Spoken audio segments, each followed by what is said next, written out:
Welcome to the BOPTMN podcast. The following is my conversation with Joe Tounge and co-hosted by Jeff Tounge, his brother. Joe is a successful songwriter and musician out of Nashville, Tennessee, and a very deep thinker. And we touched on a lot of subjects. Most of it's about his progress, what he's learned through the music business, and life lessons. So I hope you enjoy it anywhere near as much as I did. Thanks for listening. Makes sense. Yeah, I've sent in a complaint to Google. How good your iPhone camera is versus. I mean, you look sharp. That's what I was going. Clarity. I know. And this is professional here, Bro, I like it. So how you doing, Joe? Cool. I'm good. I'm a little tired today. I played a ton of pickleball. I'm getting into it. I'm gonna beat your dad someday. They're pretty hardcore, but they don't move very much anymore. Yeah, that's the thing. Yeah.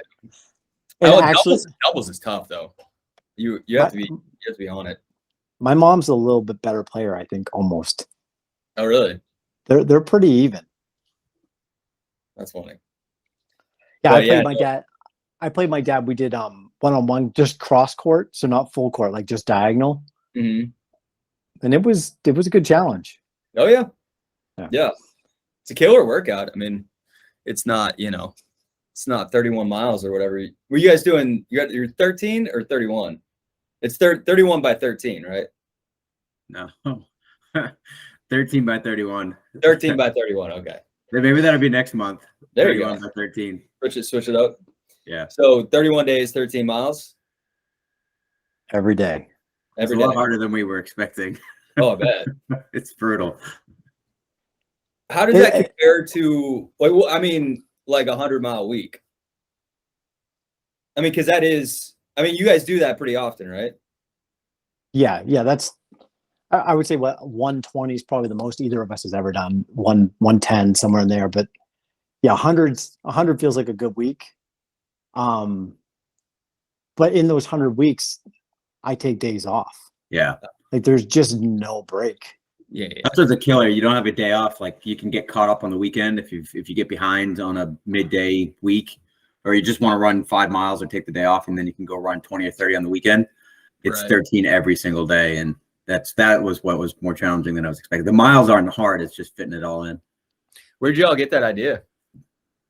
So there's a YouTuber I actually had on my channel, Hayden, just a couple weeks ago. He did a 10 miles every day for 31 miles.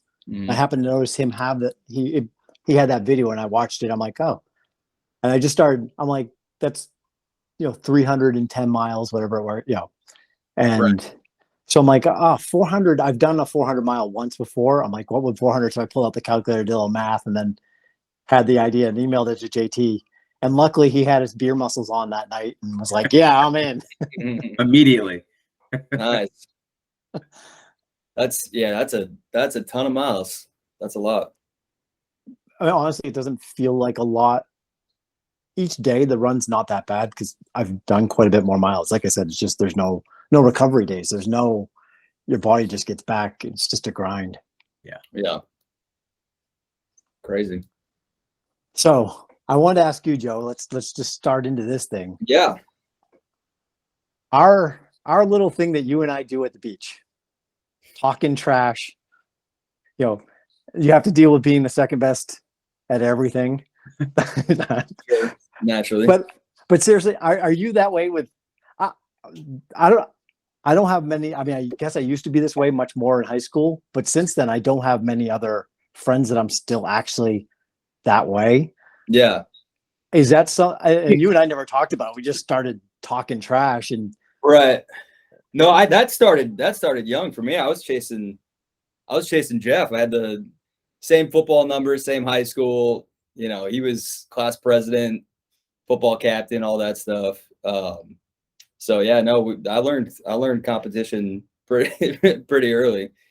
But do you still have, now that you're an adult, are you still are you talking trash to other friends of yours and stuff? Like when you're at pickleball, it's the sixth love language. It's like, I don't know why it's not a love language.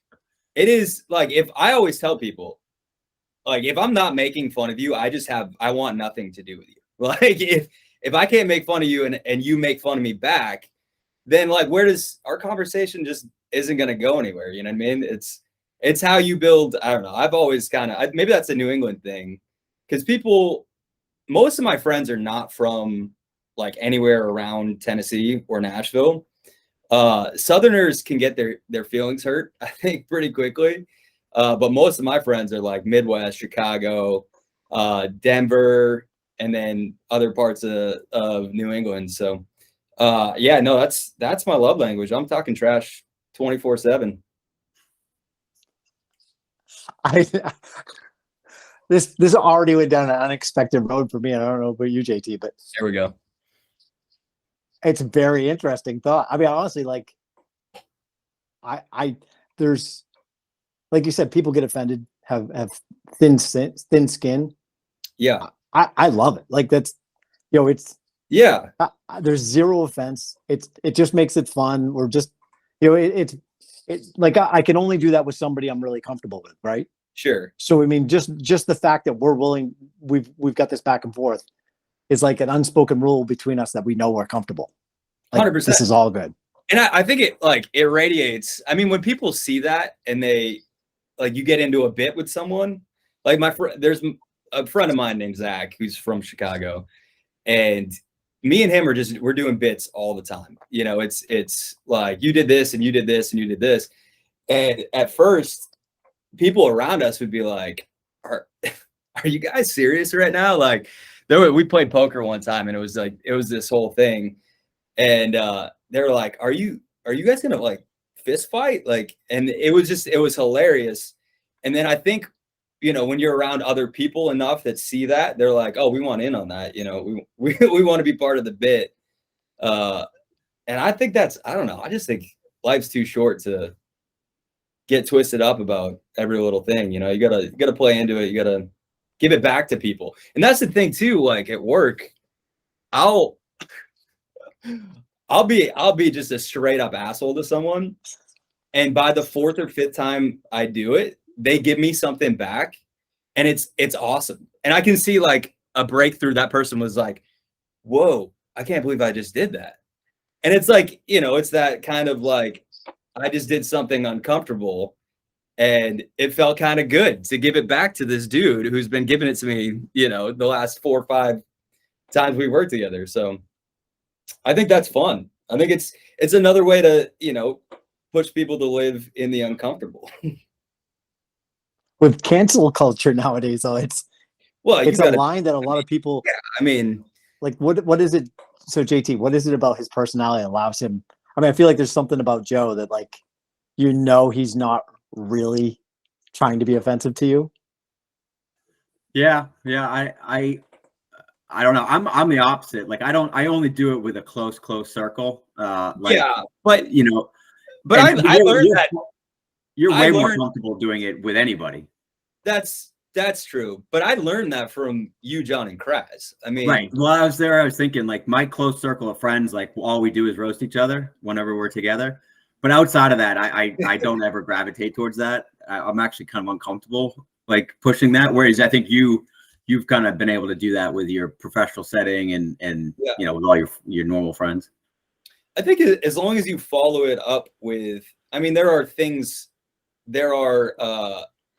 unforgivable things that you don't, you never cross the line, and you're always doing things out of love enough that people let, little quips or whatever kind of go by the wayside, and they're like, oh, this person's doing this out of, they actually really care about, like, just very, like, for example, like this artist I work with, who I very much feel in a mentor position with, had to cancel our session the other day because her wisdom teeth was killing her, and it's been doing that on and off for like 3 months. And I like freaked out at her because she had an appointment on the books to go get this taken care of, and so I reamed her out for canceling our session when she should have already had this taken care of.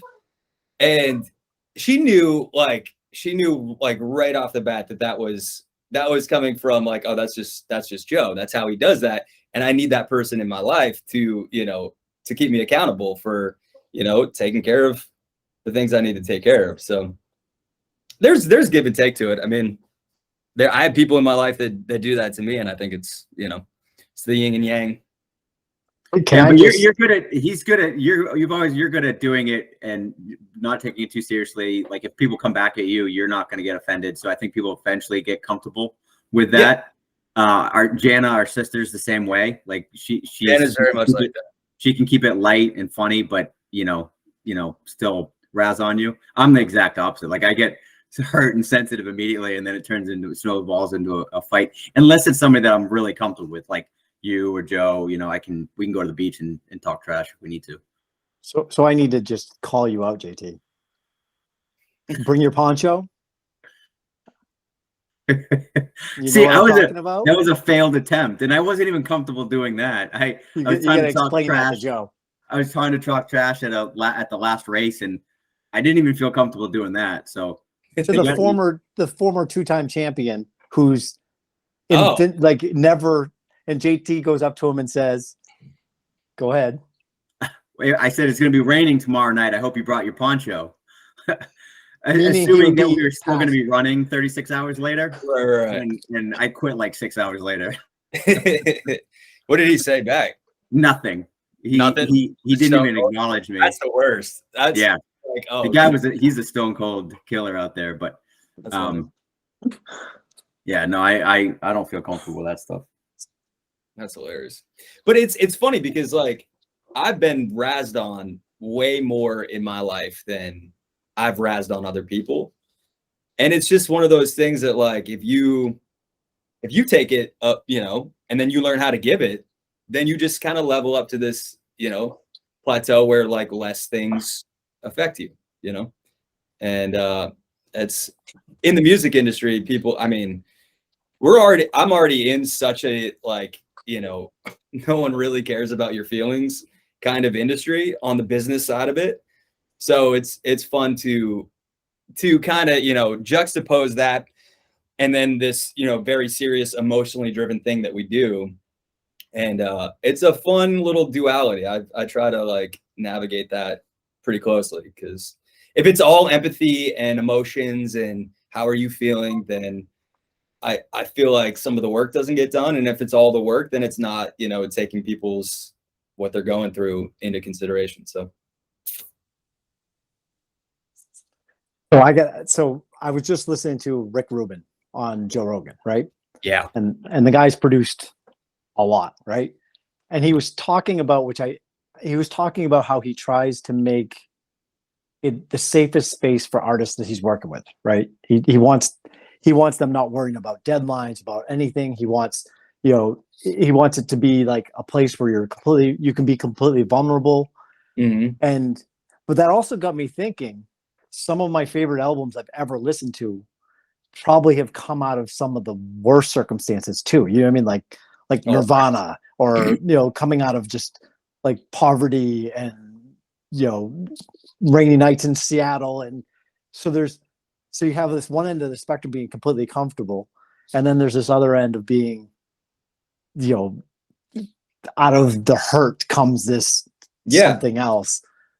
What are your thoughts? What is that? When I say that, what does that make you think? No, I mean, that's part of the job. I mean, we're in the business of people more than we're in the business of music, because if we really nail the human emotion behind something, whether it's happy, sad, depressed, impoverished, breakup, you name it, run the gamut. If we nail that, then we served the song, and then the people that listen to the song are going to be served through the authenticity of really capturing, that emotion. And I think humor for me plays into that a lot. And that's we're kind of moving into how I diffuse really serious, conversations in the room. Like I literally have to meet people for the first time and talk about some crazy serious shit that they went through as a child, or you name it, and you have to write a song regarding that subject or just about, you know, something that stays true to this person in a, you know, 5-hour session. And that's really, I don't know, it's kind of a lot to take on. But I'm always up to the task because I know I can insert myself and my, you know, either whether it's humor or being a little bit of a tough spirit or just learning to when to listen, and have a positive experience and get something good. Like the music part is really like the ancillary part. Like I've been doing music every day since I was 13. So like that part's kind of easy. It's the really like getting into someone's head and making them feel comfortable immediately, you know, after, you know, in a 3 or 4 hour session. So that's, you know, that's where like guys like, yeah, I mean, Rick is like, I mean, sometimes they don't, I don't know if you watched the Lil Dicky show on FXX. It's called Dave. It's hilarious. It's a kind of mockumentary about his own, you know, making it in the music industry. But there's an episode in season 2 where he goes to Rick Rubin's and Rick has him, like, he doesn't even meet Rick for like 48 hours. And he has to do these like incubate in this like weird ISO chamber and like stuff like that. But it's kind of true. Like Rick does that. Like, he's like, you know, let's not even make music the first, you know, 24 hours. Let's just create this environment that we feel like we can create in. And so, you know, I don't really have the luxury of taking that much time. So I kind of have to condense that into, you know, 4 or 5 hours, like I said. And it's fun. I mean, again, you do this because you know, you love doing it. So. But one thing he said in that, it was the same kind of clip. He was talking about how he tries to always say yes to any suggestion, right? So if an artist said, "Hey, I want to try this," yeah, I saw that. I saw that, like this beat or this lyric, and his immediate reaction is like, "That's not going to work." But he has a principle to kind of say, "All right, yep, let's try it." And then he said, more often than not, he actually likes the outcome. And I've always thought about that when you're writing with some people you write with all the time, but you're also meeting brand new people, like literally off the street that you've never met. And like, what do you do when they come in and like, you're just like, nothing about this is going to work. Like, how do you navigate that? Man, and Rick talks about this on his own pod. He has his own podcast. It's really incredible. I just listened to the episode with Bon Iver, and it's like, two just like brilliant minds saying really weird things cryptically that make so much sense, which is what I feel about Bon Iver's music. But it's a really brilliant episode. But I mean, we talk about this. So like I'm not an artist. So, you know, nothing I do or create ever exists or was meant to exist for me or by me. So I'm very much at the liberty of what someone else wants to say or feel at a given moment. And I love that role because like, I think there is a massive art in the songwriting community of making people think something that was created, said, or a beat or something stemmed from something that they said, like that it was their like original idea. And I've gotten very good at saying, oh yeah, that's cool, but what about this, you know? And it's like, maybe they say, let's try, you know, such and such or something like that, or here's a lyric or melody. And it's like, that's super cool. Now, how do I take that and be like, that inspired me to say this thing? And that was actually kind of your original idea. And I think that's a super fine art, but it's about, you know, communication and being like, you know, never making someone feel like they weren't seen or heard in a room. And I've been in rooms where people are just like, cool, I'm going to write the song. You guys just like, you know, or no. And it's just, like at that point, I don't even care if the song's good or bad. Like it wasn't something I want to do again. And, you know, if you don't want to do something again, then like, what was it really for? So I think like what he's saying like is like listening more than you talk. And when you do talk, make sure it has something to do with what the other person, the artist, said, you know. And that's something I didn't have early, but I've definitely tried, you know, been able to cultivate and develop over, you know, I've been doing this thing that I'm doing 5.5 years now. So that's what gets you back in rooms is just, you know, that person was super easy to work with, you know, and I got a product that like, I have people tell me that all the time. It was like, this is how I thought this song would come out. And I'm like, well, that was like 99% you. And just the 1%, like, I'm just a point guard. I'm passing the ball. I'm just passing. I'm, you know, you're putting yourself in position. I'm getting you the ball. You make the basket, you know? Can you just explain what you do? Like how would you explain kind of, I mean, I can, I create songs. That's what I do. And I don't care how they get created. I just care that something didn't exist that now exists in whatever time span it took for that thing to happen. And my absolute favorite producer, songwriter is Max Martin, who he did a bunch of the early Britney stuff and then kind of didn't have, and then some of the NSYNC stuff early as an assistant. And then he didn't have a ton of things going on until he was actually like 38 years old. And from 38 to 53, I think he is now, he's had the second most #1 songs in the world behind Paul McCartney and John Lennon. And he is never listed as like a solo producer on most of his credits. And he's never listed as like a solo writer. He is just the absolute best of getting people, being intentional about setting up rooms and who's doing what, and making a team effort to create something that is a product that is going to succeed. And that to me is why I don't have a publishing deal, is because I don't do one thing better than anyone else. I just do a lot of things better than more things better than most people. And that to me, it just like, it doesn't matter how the thing gets done as long as it gets done.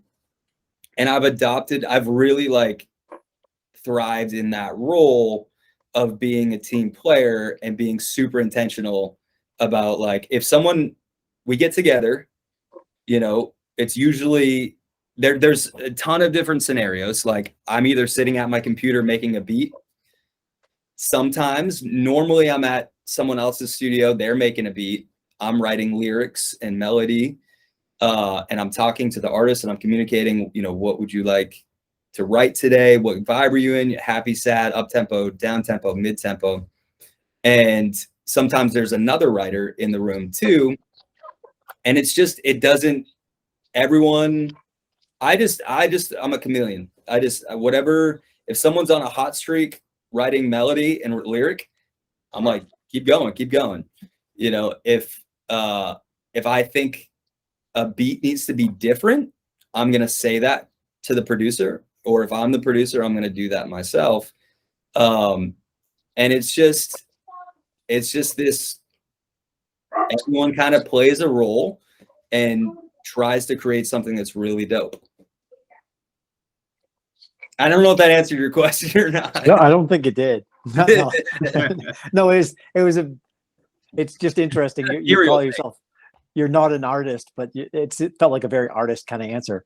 You know, if I asked Glenn this question, he would tell me the nuts and bolts of every last little thing. So right. So like you said, like what you're writing melodies, like what is, I don't even know what that means.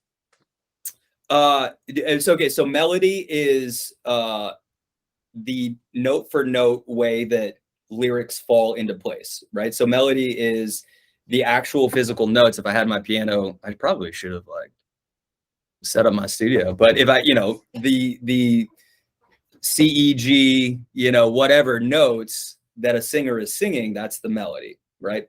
And then so they're singing and you're writing down the melodies, because I'm picturing you're creating. This is good. This is good. So you said you were writing melodies, so I'm like picturing you just like coming up with what the music's gonna sound like. But somebody else is all creating it and you're just taking down.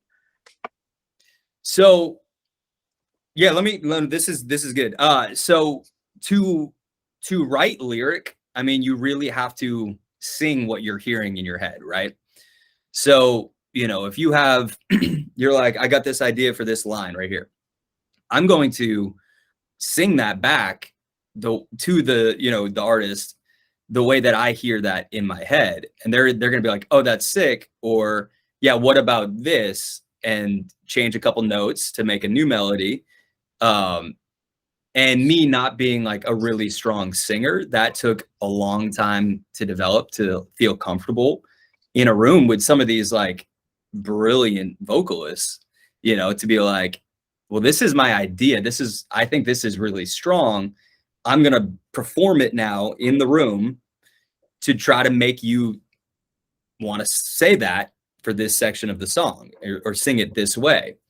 And then 10 times out of 10, when they sing it back, it sounds way better, but I did my job. I got the idea across, right? And there's certain rooms that like I'm literally writing every lyric and a lot of the melody, and then the vocalist goes in and sings it 10 times better than I did, but that's what they're here for, and it becomes something that they change the performance of to make an actual song that's theirs, but I have to get my ideas across in the room. So I'm essentially playing like the artist role when I'm writing what's called topline, which is the lyric and melody. So sometimes people will come in with just an idea and be like, I want to make a pop rock song or a punk song about a breakup. And I got the first I got the chorus in my head, and they'll sing it to you. And then you will actually create the melody. Like you'll get into your keyboard or into your studio materials and you'll actually create music, right? You'll be like, all right, what if it sounds like this, right? Sure. And then you help them expand on the lyrics. So on top of the music that you're actually creating in the studio, you're adding lyrics to it. I went down and visited Joe once in Nashville, and he's like, I got somebody coming over. I've never met him.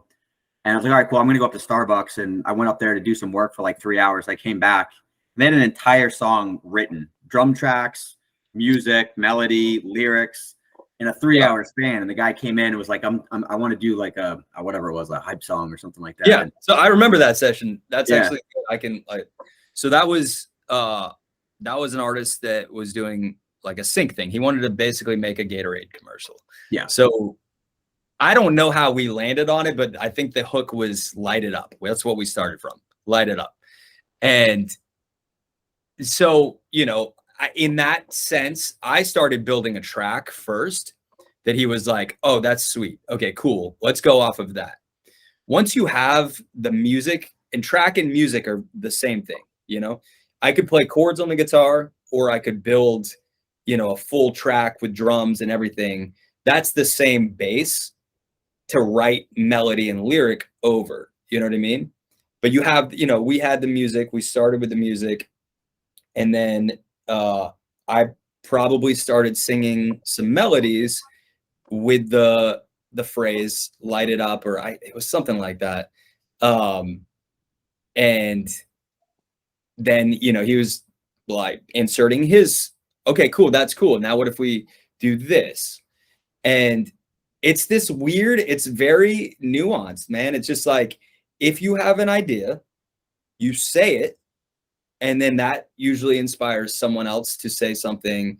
They're like, that's close, but what about, you know, we tweak this here, or we go up on this melody, or we land the hook a different way. And one thing that I'm particularly like have been known for is like my phrasing abilities, which JT knows. You probably don't even know, but like I spent a lot of my college time skipping class to make hip hop beats and do these. I remember that. Yeah, I had some of those. Yeah, stupid joke little raps or whatever. But that's how I learned that I was good at what's called phrasing or cadence. You know, like the difference between da da da da da da da da da da or ba ba da ba da ba da ba ba da ba da ba da da da. That's cadence, right? Like the way you're phrasing the rhythms. And being a drummer, like that naturally just came to me. And then I learned that I was pretty good at rhyming the end of those phrases and, you know, flipping the phrase, doing internal rhymes and stuff like that. And so that is kind of something that I've been able to insert into rooms, is just how to craft like the phrasing of a chorus or a verse, you know. And over the years, I've gotten better at the actual melodic part of it too. And I think that's just kind of, you just kind of say yes to things enough and put yourself in uncomfortable situations. And then even when I started out writing, like there was at least 1 or 2 nuggets from every session that someone was like, man, I liked that thing you did. And it's like, cool. I'm going to try to do that again. You know what I mean? And then you just get into, I'll tell you though, like songwriting is such, it screws with your mind, because like I could write something, and I've written songs that like exist and have done well. And like, you know, people are like, these are really strong. Every time, 10 out of 10 times, 100% of sessions, when I get out of a session, I'm like, I have no idea if I could do that again. Like no idea. If you put me back in the same room with those same people, no idea if that could ever happen. That's the creative process, man. It's exactly a miracle every single time. But I've also like, I think personally have always, I don't like when a job is done. It makes me feel weird. I like the pursuit of things a lot more. And so when I come away with that feeling of like, I don't know if I could ever do this again, it's like, well, cool, then I'm going to try to do it again, you know? And so, you think, is writing your strength? Like, when you went down to Nashville as a percussionist, as a drummer, yeah. You picked up production. But I think, do you feel like writing is your core strength? Yeah, I still think like lyric is my strong suit. Yeah. Crafting lyrics that are cohesive and are, you know, phrased the right way and make sense with the production and the vibe of the song and everything. And then I think I've also been very good at just a guttural instinct of that pokes out to me, that doesn't sound right, let's try this instead.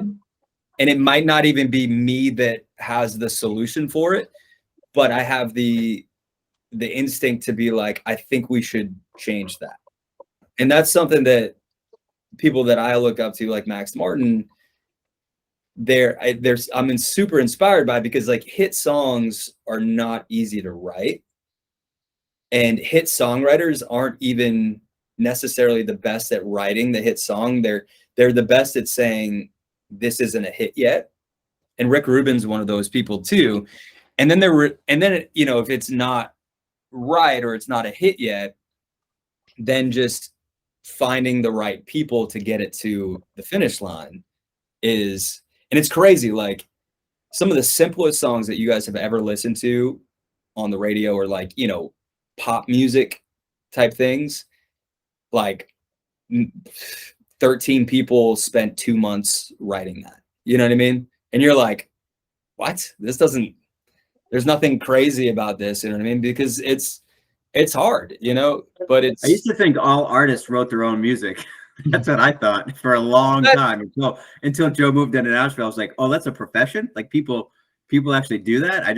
I thought everybody wrote their own stuff, but yeah. And that's funny that you say that, because I did too. And being from Maine, I think the reason I think I would have done this, I feel so confident that this is what I'm supposed to be doing. But, it took me to 27 to figure that out, even though everything I had done prior to was under the umbrella of music. But being from where we're from, there's such a heavy emphasis on like bands. You know what I mean? Like all my friends in middle school were in like a Sublime cover band. You know what I mean? Because that's just what you did.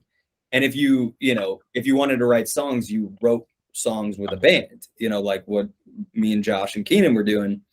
And so I never really fully grasped the idea of like a pop or a country or R&B or hip hop like songwriter until I moved here, and and I'm glad I found it. But it is kind of one of those things. It's like, and the music scene in the Northeast is super strong. It's just all very like musicianship based, and like people in my middle school and high school were like phenomenal guitar players. Like Brian Smith was a great guitar player. It was all that very like Dave Matthews influenced and jam band-esque type stuff. And I'm glad I cut my teeth there. But I had no idea, like you were saying, that there were people that just wrote like pop songs or like lyrics or, things like that. Yeah, Rick Rubin was talking a little bit about how you can't actually write a hit song. You can't he was saying how you have to kind of just follow your instincts and what feels good and what you like. Because if you're trying to produce, if you're trying to guess what somebody else is gonna like, he's like, you're gonna be wrong.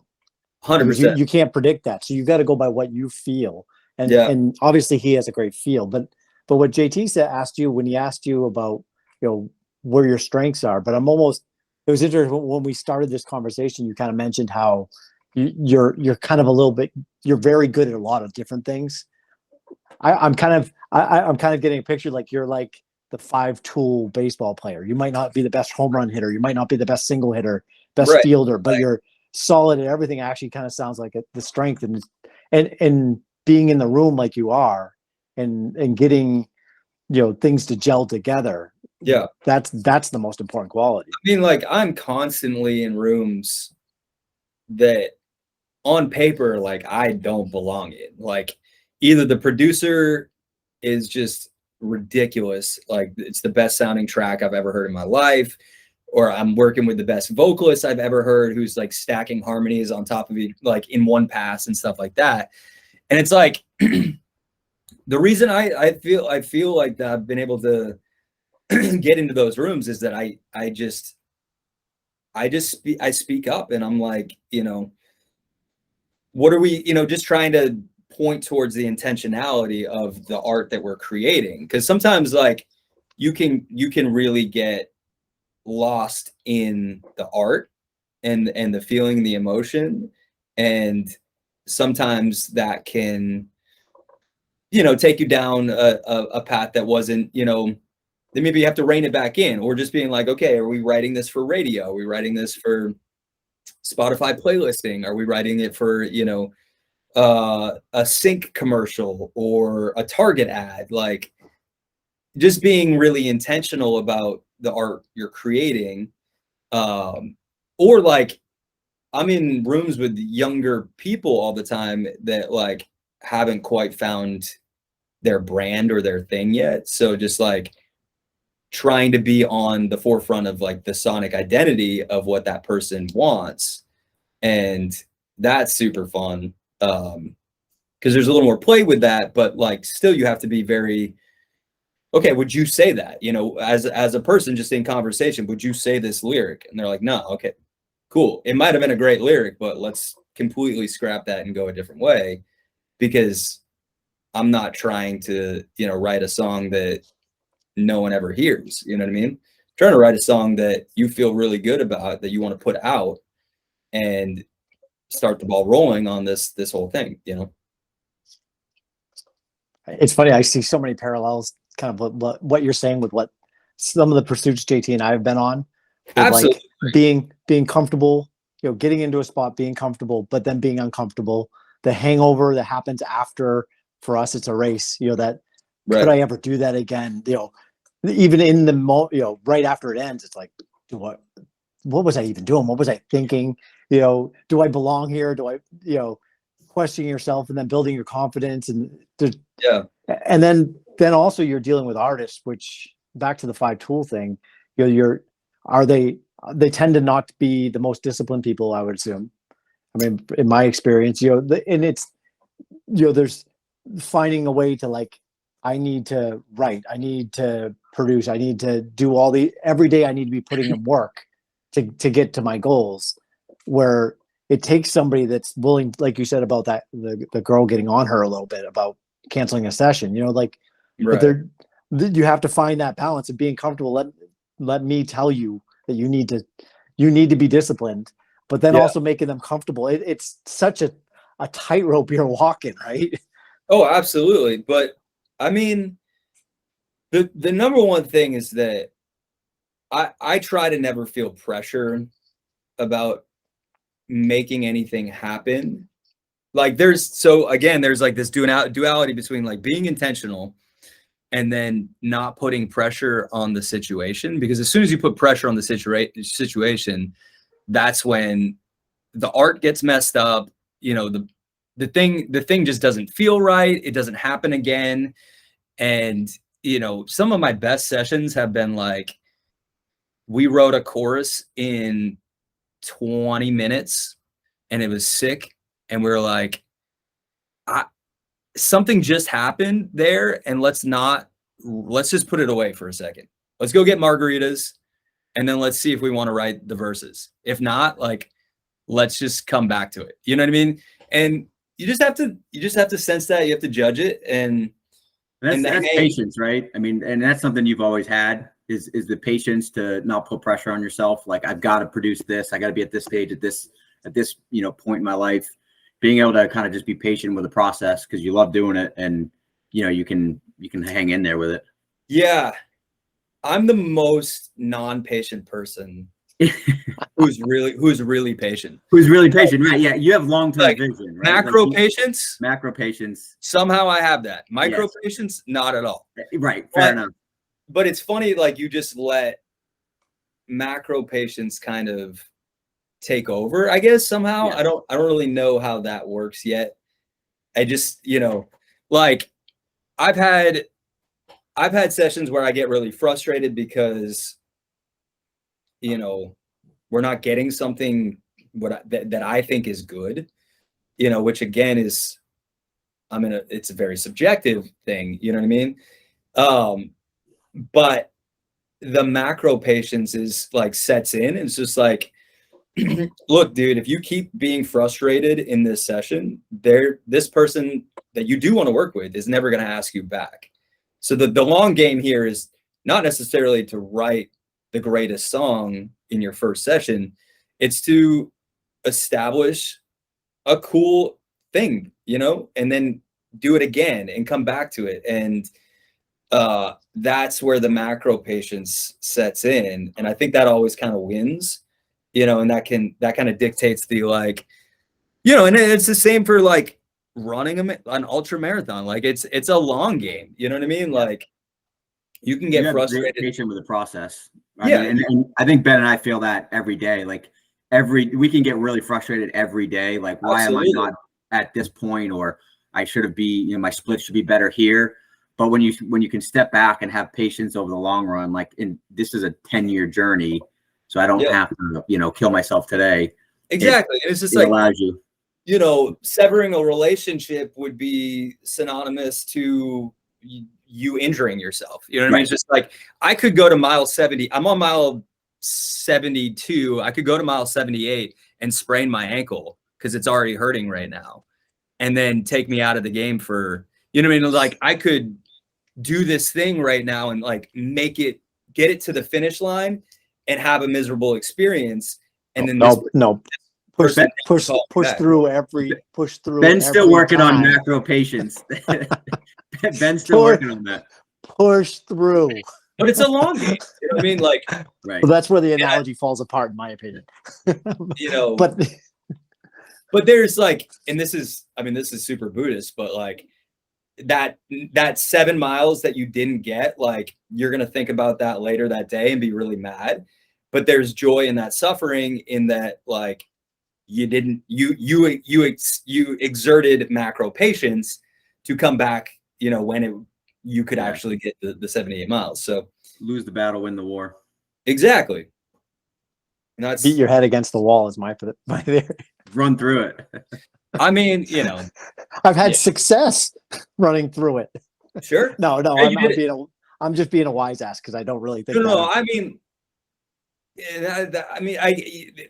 there is, it's balance. It is such a balance between knowing when to put something away and come back to it, and just pushing through. And I don't think that balance is even like attainable, but it's like, it's asymptotic in that you can get very close to that balance and exist in that, you know what I mean? And that's just how I look at this whole crazy thing I'm trying to do, is that as long as I can approach the balance, I can create sustainability, and I can do this for a long time. You know what I mean? Like, if you guys want to be running into your 60s, like, which I hope is a goal, you know, then like that's just something, then you have to create that balance of sustainability, you know, and pick your battles, you know. So you have these moments where you've finished a project and you're is that creativity ever gonna come to me again? And then it happens. What's that feel like when the magic happens? And then where do you think that magic comes from? Yeah. When preparation meets opportunity is the short answer. It's nifty. Good one. I don't know. Like, and that's, not knowing is the best thing. Like, you just show up and you do something. You know what I mean? I was in a write the other day, and I was nervous. I was actually nervous for the first time. This artist I was working with, like, I knew who they were. I knew the people they're associated with. I was like, and I knew they were really good. And I was like, you know, I just didn't know what I was going to bring to the table. As soon as we got into the write, we started talking. We had, like, most writes start with like 30 to 45 minutes of just shooting the shit and just kind of getting to know each other and, you know, feel it out or whatever. As soon as they threw out something and I was like, man, that's really cool, but what if we did this? That was when it just, like, it flipped. And then, like, the whole write was just fluid. I don't know. It takes that, like, one thing to be like, and they were like, oh, I didn't think about it like that when I was starting. Like, but I think I like that better. And it was just like, oh yeah, I got this. Like, that's just what I do, you know? So I don't know. I don't think it's magic. I just think, like, I've always been decent at thinking, and I've done music for 25 years. So I know every chord progression. I know the, you know, the structure of how to take a melody from start to finish, how to bookend a chorus, which means, like, you start with the phrase and you end with the phrase, and all the sandwich stuff in the middle gets you to, like, two different places of using that phrase, either as, you know, an opposites or just a cool way to get into it. And it's just, when you get into the room and you start doing it, it's just like Tom Brady said about every Super Bowl. He's been nervous for every single Super Bowl until the first snap, and he said, oh yeah, I'm playing football. This is all I've ever done in my life. You know what I mean? It's like, and then you just fall back on what you know, and that's, you know, I don't know. That's the best I could answer that, because it's not really like a set in stone thing. And sometimes my best writes are when I say nothing at all. Like, because I just recognize that someone else is on an absolute tear, and I'm like, cool. Like LeBron James is scoring 80 today. I don't need to do anything, but I've done enough in my life to be in this room.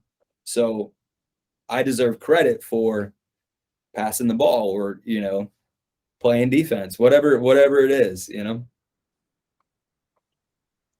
So your path to get to where you're at, I mean, dropping everything, going across the country, like we talked about before, you were a percussionist, a drummer, right? And then you've kind of ended up where you're at. Talk to me about like that whole, where your mind was at along the way. Tell me the story. Like, oh man, my mind was at very early. Okay, well, back it up. So 13, I was in the youth group. This band asked me to join because I was probably the best of the drummers that were, in 6th grade at that youth group or whatever. We played our first show in front of people when I was 13.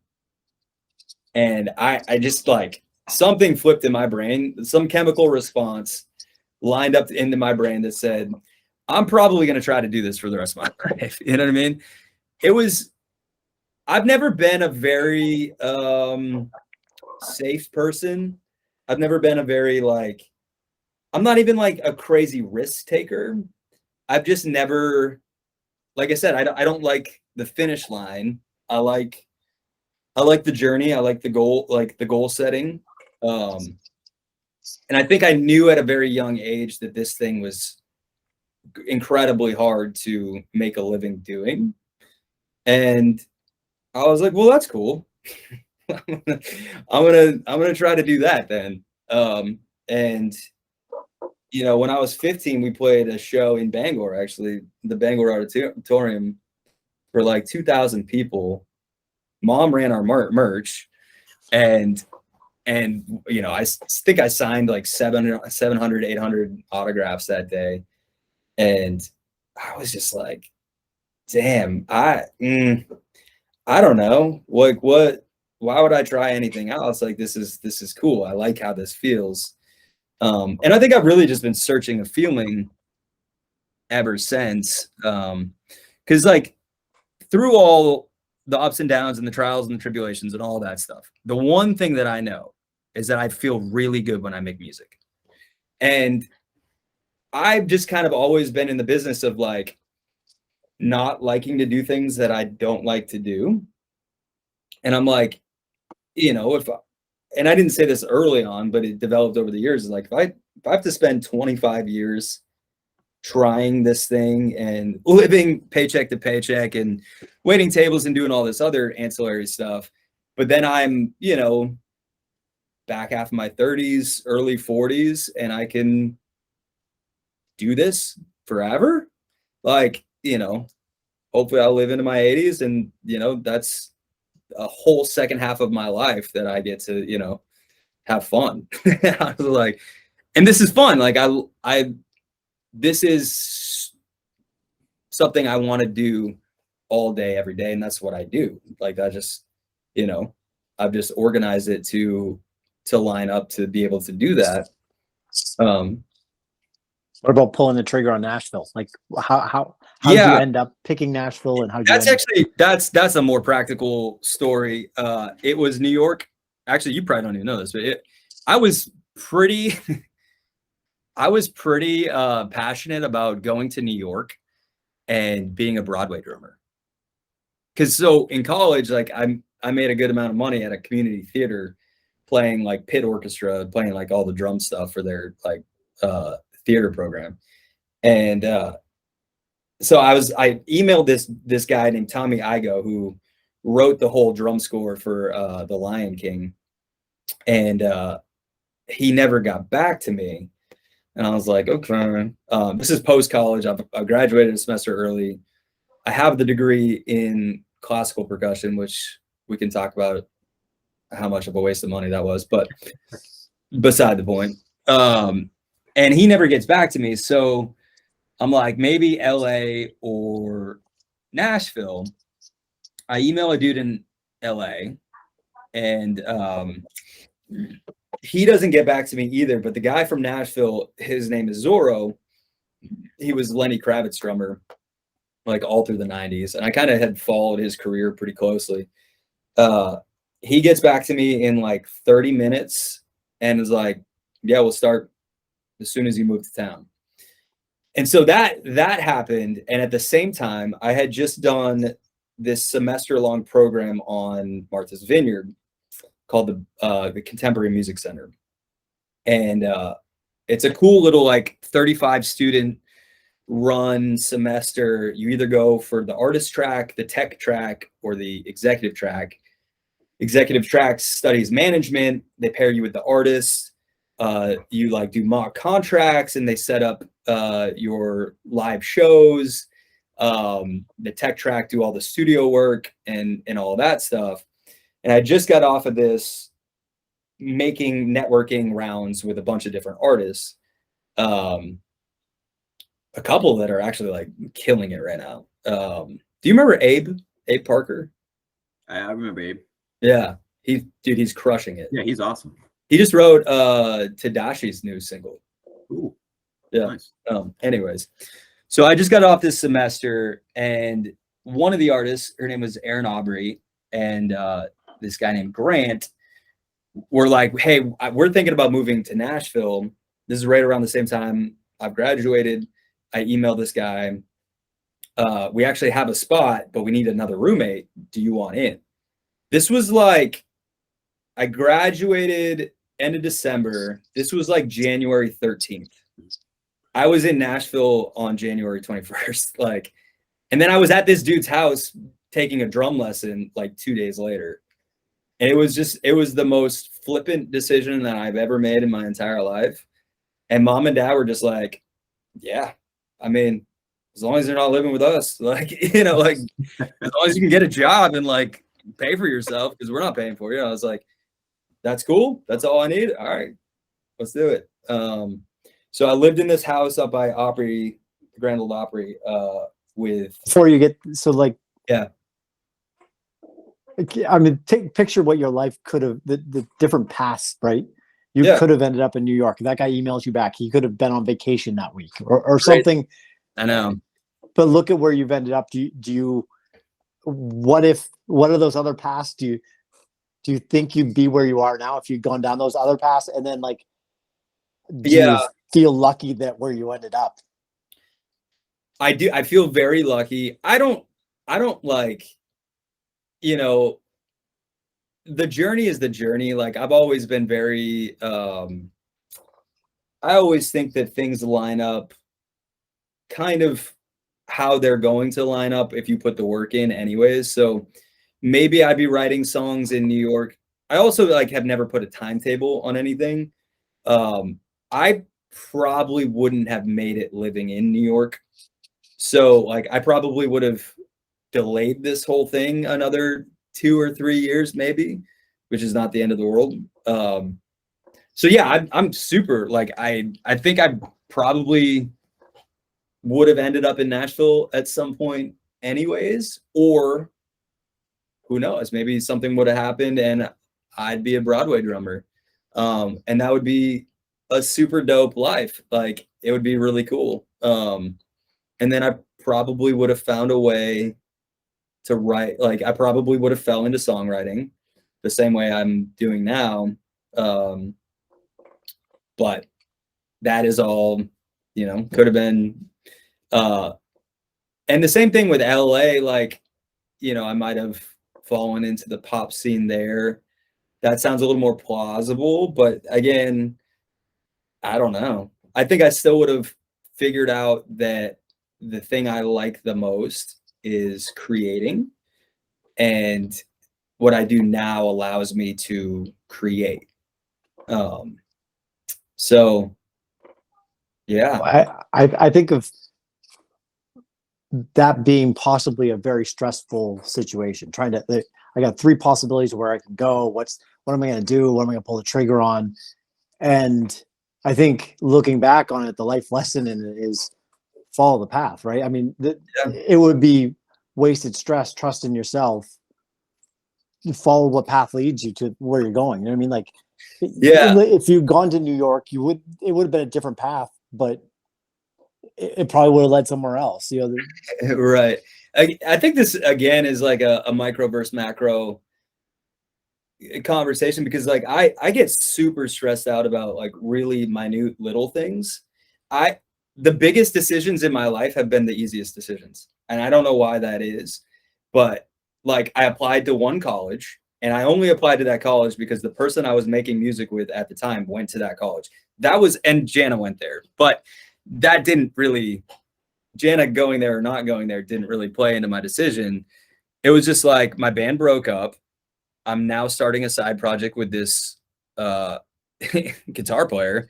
He's going to this college. I'm just going to go there so we can keep making music, which is a stupid, rash. I mean, that's like a terrible, terrible reason to go spend 6 figures, which later in life I figured out. But at the time, it didn't, like, it was just like, yeah, of course I'm going to do that. I'm making music with this person. Like, this is the new band. This is the new whatever.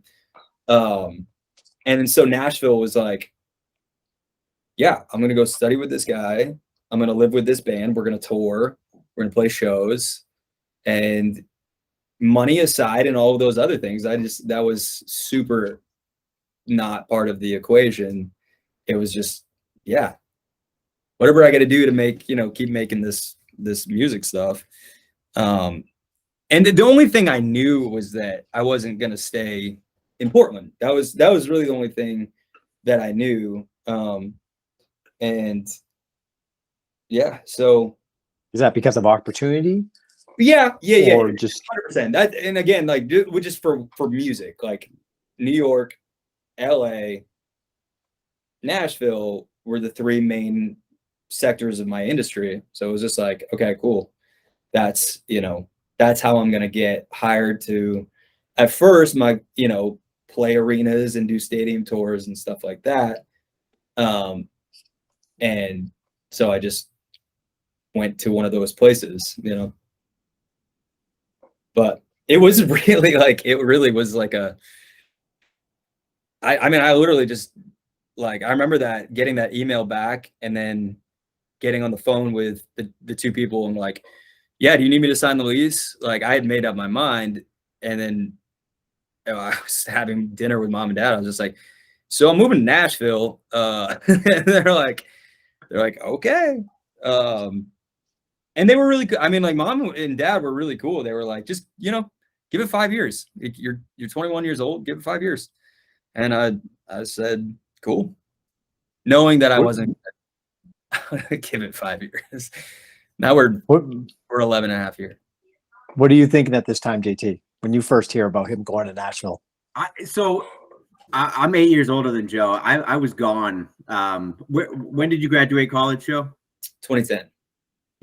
Like December of 2010. So early 2011. Really? Yeah. You graduated Gordon in 2011? I mean, I was class of 2011, but yeah, a semester. Oh, wow. Okay, so I was home. Well, I don't know. I don't even know where I was. You were working for Magellan, I think.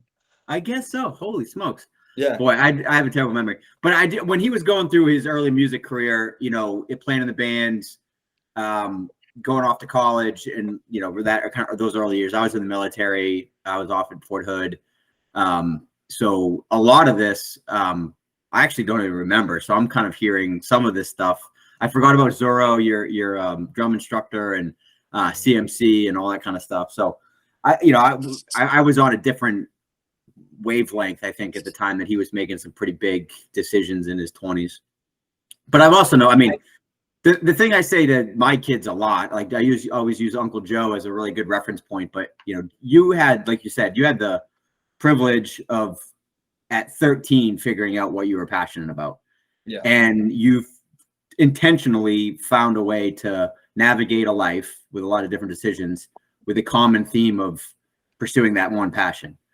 And that's what I tell my kids. Like, you got it at 13. Some people don't figure it out until they're 40. Like, I'm passionate about ultra running now, but keep trying things until you figure out what that passion is, and then let it kill you, you know, become obsessed about it.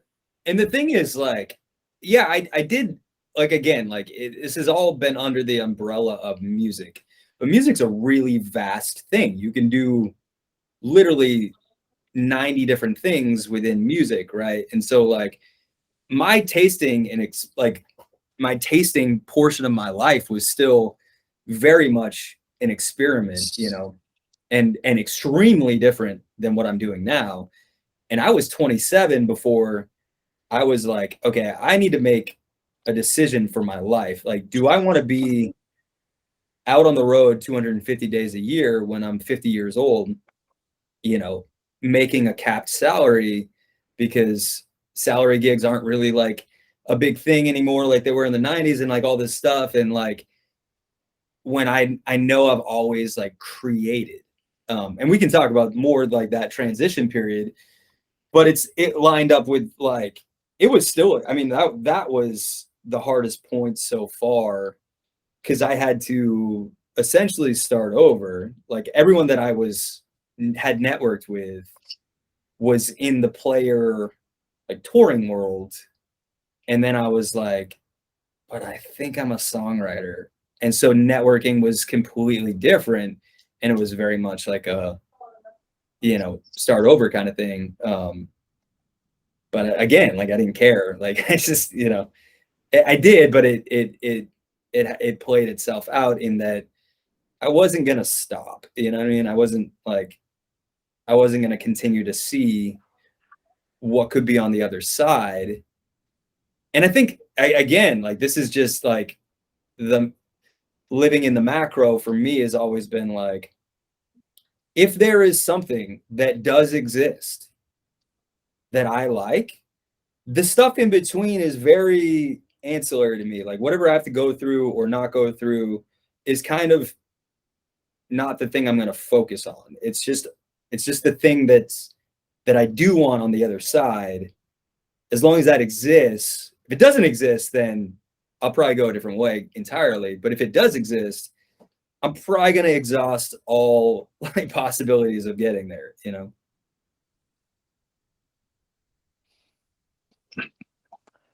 So more about that transition. Yeah. You said, can we go to, like how? Yeah, no, absolutely. So, okay. So just like a brief nutshell, I moved here, I lived with that band. We played some shows. That was Aaron Aubrey. Yeah. Yeah. Which actually, you know what, just to back up a little bit, you were very involved. I do remember specifically, and I have a terrible short-term memory, but I have a great long-term memory. We were sitting around the dining room table at Capissic, and I was debating whether I wanted to go to Oklahoma for a summer, because I had just done that program and I'd met that dude Logan. Right. He was cutting a record, and he was like, hey, I want you to come live, you know, with me. At his parents at the time were juniors in college, and, you know, cut this record with me, like help me produce it and do all the drums and all that stuff. And I was a little bit hesitant about that. And you were like, dude, you have to do that. That sounds so fun. And you had just like, you had an affiliation with Oklahoma already at that point, I think. Right. And I was like, cool. All right. So I remember Keenan got married in Massachusetts. I packed up the Infinity and took a 30-hour drive to Oklahoma City. Yeah. And then that, you know, you do one thing like that, it makes the next big venture a little bit easier, you know? Right. So then that, you know, that kind of all spiraled into the decision. And so I get to Nashville, you know, I'm playing with that band, I'm networking, I'm studying with Zorro once every other week. He's super expensive. It's like $150 an hour or something like that.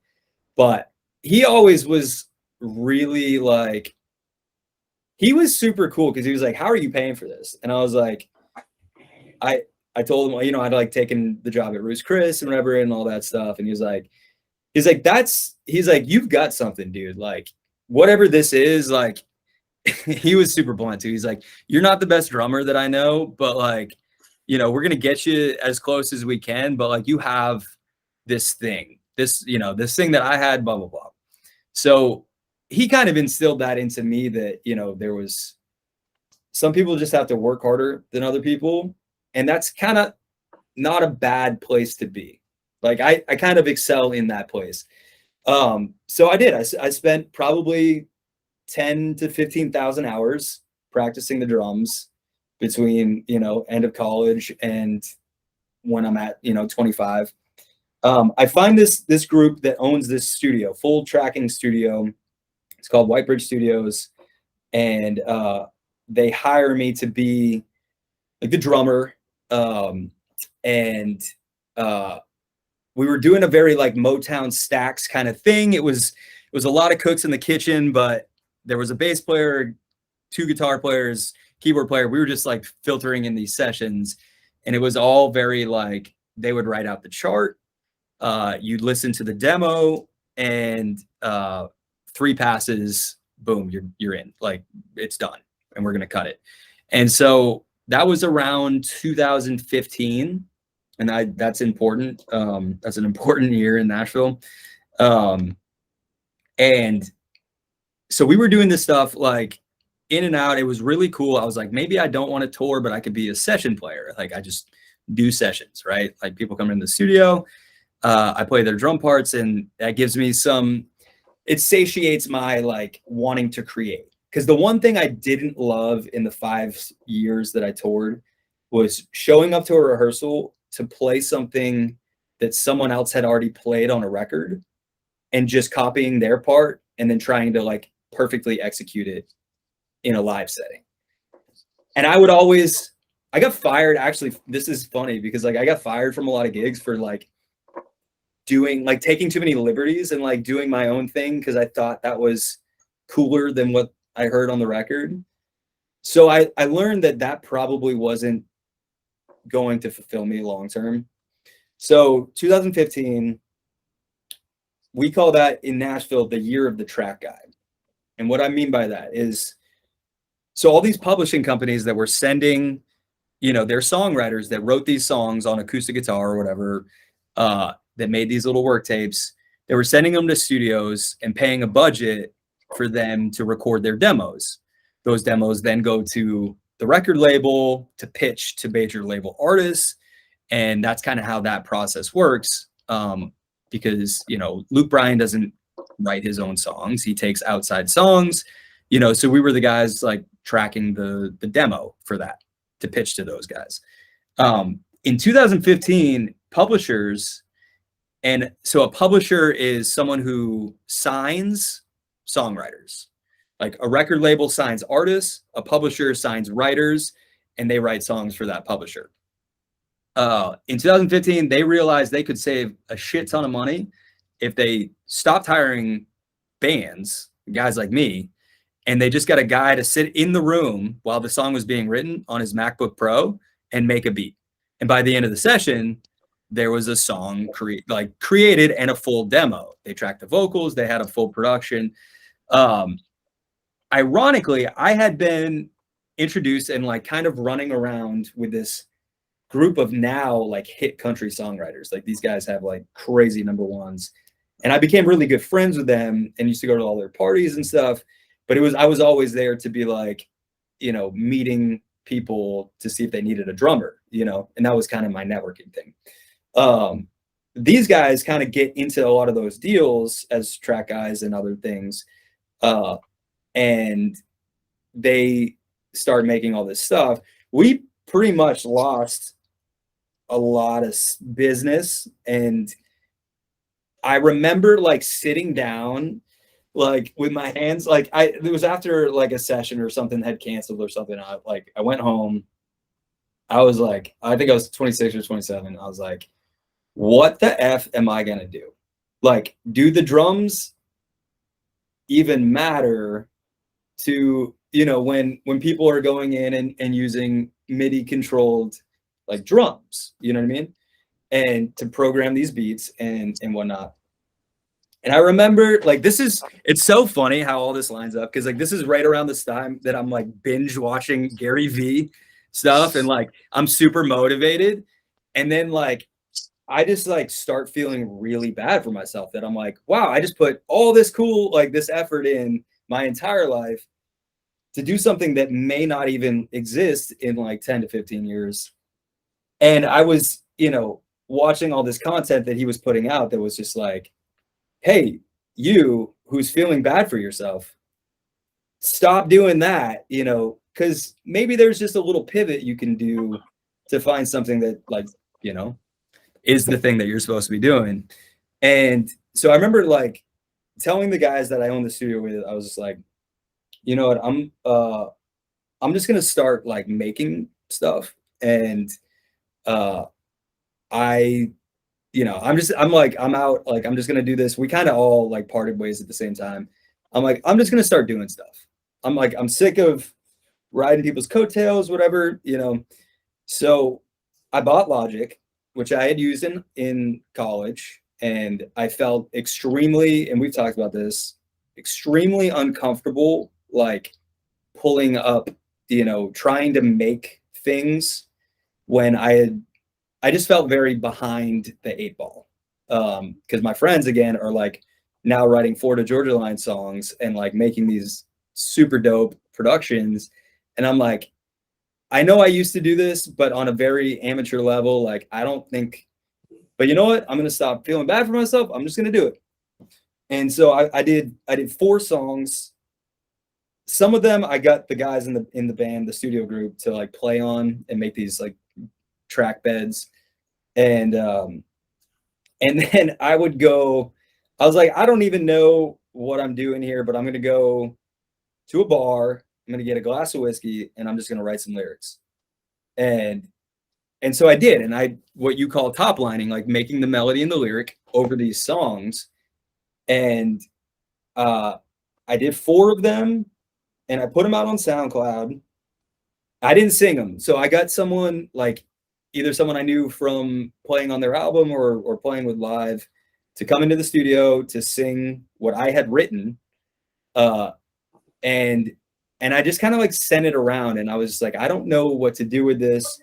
I sent him to my buddy who had a lot of like commercial things. And he was like, man, I just got hired by Florida Georgia Line's publishing company to work for them. Like, I'm too busy. And I was like, cool.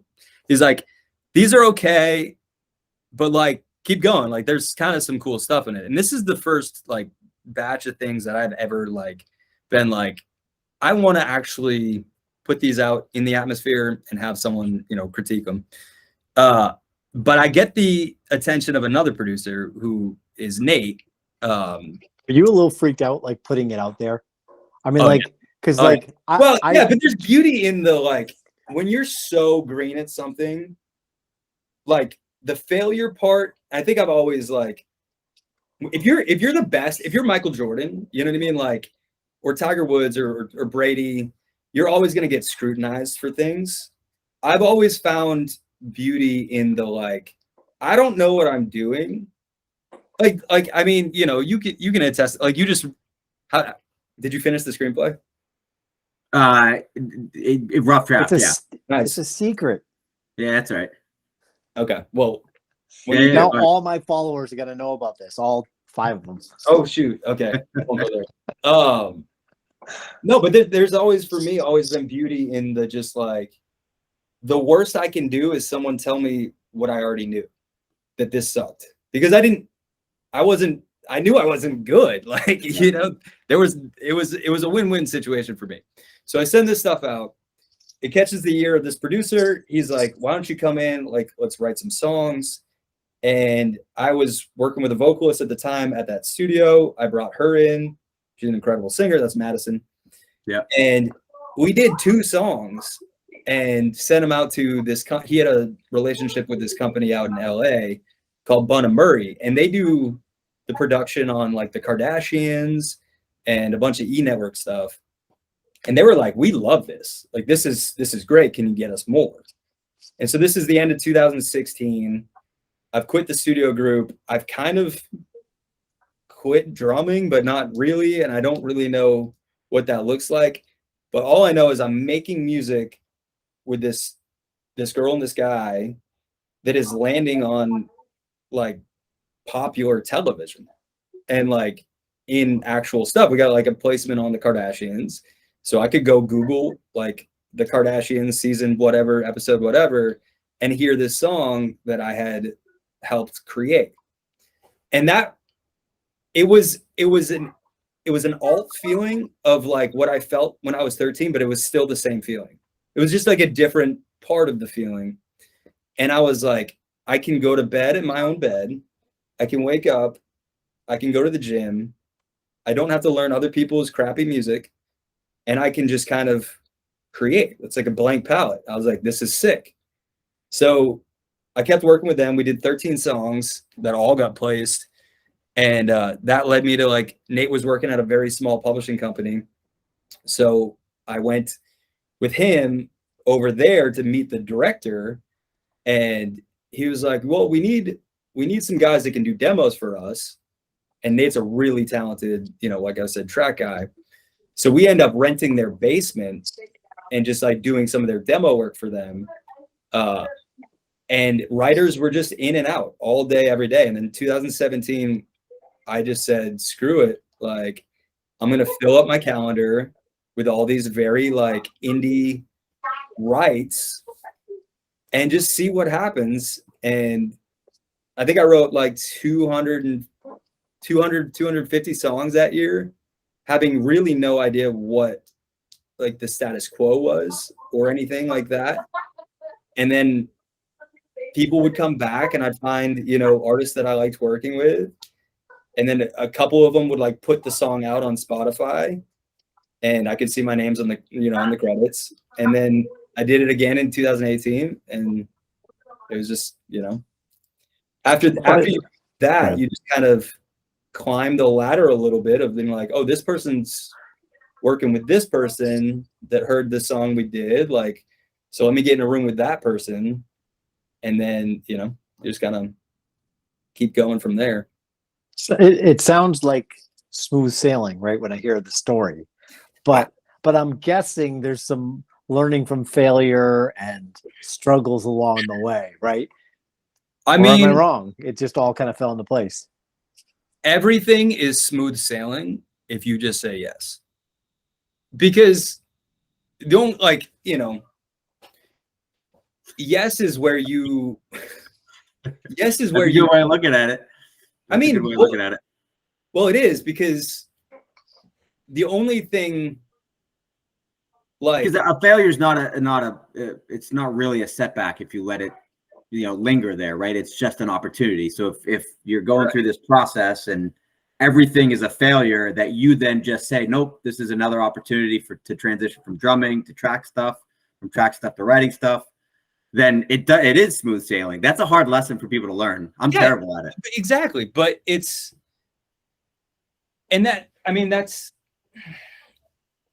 the part that's not smooth sailing exists within our own self, right? The external part of it seems like it's smooth sailing. The internal battles that I'm not talking about of being like, you'll never be good at this, that stuff that again is kind of beside the point when you just say yes to things. Because again, like after every session, 99% of what I did that day was in my head bad. But there was that 1% thing. There was maybe that lyric that we talk about over drinks that I was the one that came up with. Like, honestly, like the day I wrote my first song with Spencer, I said one line, but it was like the best line in the song or something. And they were all like, oh, dude, that line was sick. And I'm thinking like he came in with a full chorus. I'm like, this dude's voice is insane. Like, what am I doing here? You know what I mean? But I said that one thing. And now I have, 50 songs with him, 12 that are out, like 10 million streams with him. Like, and I could have just shut up and not said anything.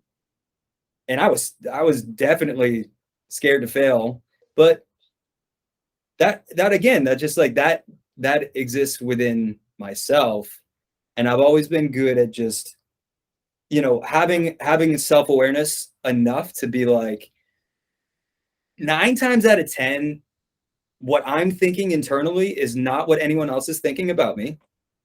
I'm creating an unnecessary, scenario, and I'm going to just let that live in a compartment and do my other thing. Even though this is like creeping into like, don't say that thing, don't say that thing.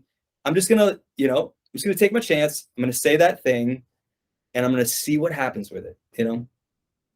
I can't imagine. I mean, I'm trying to picture myself in that room with such a talented artist, and they're doing their thing and be like, and not feeling 100% confident in where I'm at and speaking up. I mean, I still don't feel 100% confident. Like but I think the goal in all of this is just to be confident in inconfidence, right? Like to just plug away when, like, again, it's like being comfortable with being uncomfortable.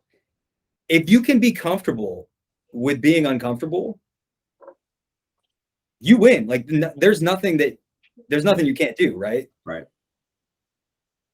And there's the macro micro thing that you talked about. I mean, if you don't take the risk, if you don't put something out there, then the long-term goals can't happen, right? Right. At some point you have to try to create value, and you put your neck out there and you say something, right, and they don't like it. Well, then you learn from your experience and you move on. You keep trying, but staying in your comfortable spot, right? Staying in that comfortable, being quiet, not you're in the room and just being happy being in the room doesn't get you anywhere. Right. And that's, the goal was always to do this for a living, right? So to do that, I have to succeed at it. And to succeed at it, like, I'm just going to have to bite the bullet and go for it. You know what I mean? Otherwise, like, it's just always going to be my hobby. And that's not what I wanted.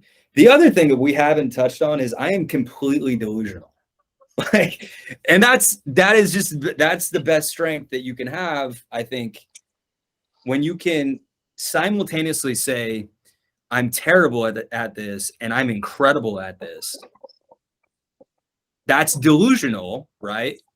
That's not practical. That's not like pragmatic in any way, shape, or form, but it allows you to do things that you wouldn't have done otherwise, And so I think that's the dreamer in all of us. And, unfortunately, I'm pretty passionate about, being going against culture and societal norms and everything, because it is really important to me that people know that dreams don't just die within your own self. Like dreams are a very telling way to find out about yourself. And I do think, a lot of times we put those dreams aside to, for whatever reasons. And that's, I don't know if I just, that to me, out of everything, on top of the music thing, way more than the music thing, if I can accomplish something that was something I dreamed of, and it didn't look anything like the way I thought it was going to, then maybe that makes it slightly easier for the next person to do something. And music is just what I like, and that's the same, the same thing for you guys and achieving, your goals in ultras and running, I mean, Ben, what are you? You're 60, 62? Yeah. There's a 62-year-old out there that's like, man, I just would love to, to run 100 miles. Like, just kidding. Yeah. So I'm not 62. No, even though I am the greatest one here by a long shot. So I wanted to ask you. I don't disagree with that. you're writing, well, Just for Men works well for you. 200 songs, you said 200 songs in a year, 200 something songs, right? What is kind of the average? I mean, are you putting out a lot, or you don't even know? I don't know. I mean, it sounds like a big number to me. Yeah, it's a lot of songs. I mean, I think it is like 350. I wrote almost every day of 2018 because, again, I felt like, well, if I'm going to do it, I got to, do it, Is there a discipline aspect that you think you have? Because, like, it sounds like absolutely. A lot. Yeah, I don't cancel sessions. I always show up, and I'm always relatively prepared. Even like in my most hungover state, like I'm always gonna show up, and I'm always gonna do my job because there's a job to be done. And I don't ever want to be the guy. Well, I actually don't. That might be BS. I don't think it's because I don't want to be the guy that doesn't show up. I'm the guy that doesn't have any room to not show up. Like, I work with some talented mofos, dude. Like, I work with some of the best talent in the world, like, in my opinion. And if they don't show up, they're probably going to be fine. You know what I mean? Because the industry is built for, people that have incredible voices or incredible production or whatever it is. And I love being the guy that like has little room for error, because it keeps me accountable to myself, I mean, honestly, we keep going back to like parallels with ultra running, and yeah, I am not the most like, I feel like I'm half as talented as JT, and JT's half as talented as the guys. I mean, we're babies in this sport, right? But I like knowing that I can grind more. I can. There's a certain amount of pride that I have in myself that, like, I'm gonna outwork you, and that's where my success, if there is any, is gonna come from. Well, it also, like, there's a I don't know if it's Malcolm Gladwell. I think it might be Malcolm Gladwell. But there's a book that I read that changed my life, and it's called Talent is Overrated, and it is. It's exactly that. Like, if you are extremely talented and you have incredible work ethic, you will always win 100% of the time. But that's not the only people that win, right? Like, and I always think of talent in two forms, like kinetic and potential. Just like, if you're talking about energy, like, there is a ton of potential energy in your outlet on your wall, right? It doesn't become kinetic until you plug something into it, and then energy can actually pass through. Like, as long as you are sitting on some potential talent, like you have some things that you're pretty good at, and like you could probably figure out the rest along the way, then the work ethic is really all you need. You just need reps. It's repetition and repetition and repetition. And like that's why Brady is my favorite athlete. I mean, he's starting to kind of ruin his reputation, in my opinion, but I mean, dude's kind of going crazy, but he was, I mean, it's 6th round draft pick, it's the slowest, the weakest, and he's the GOAT. Like, he's hands down the greatest accomplisher that has ever stepped on a football field. And that is, it's only because of his work ethic. And I think that's true of pretty much any industry, who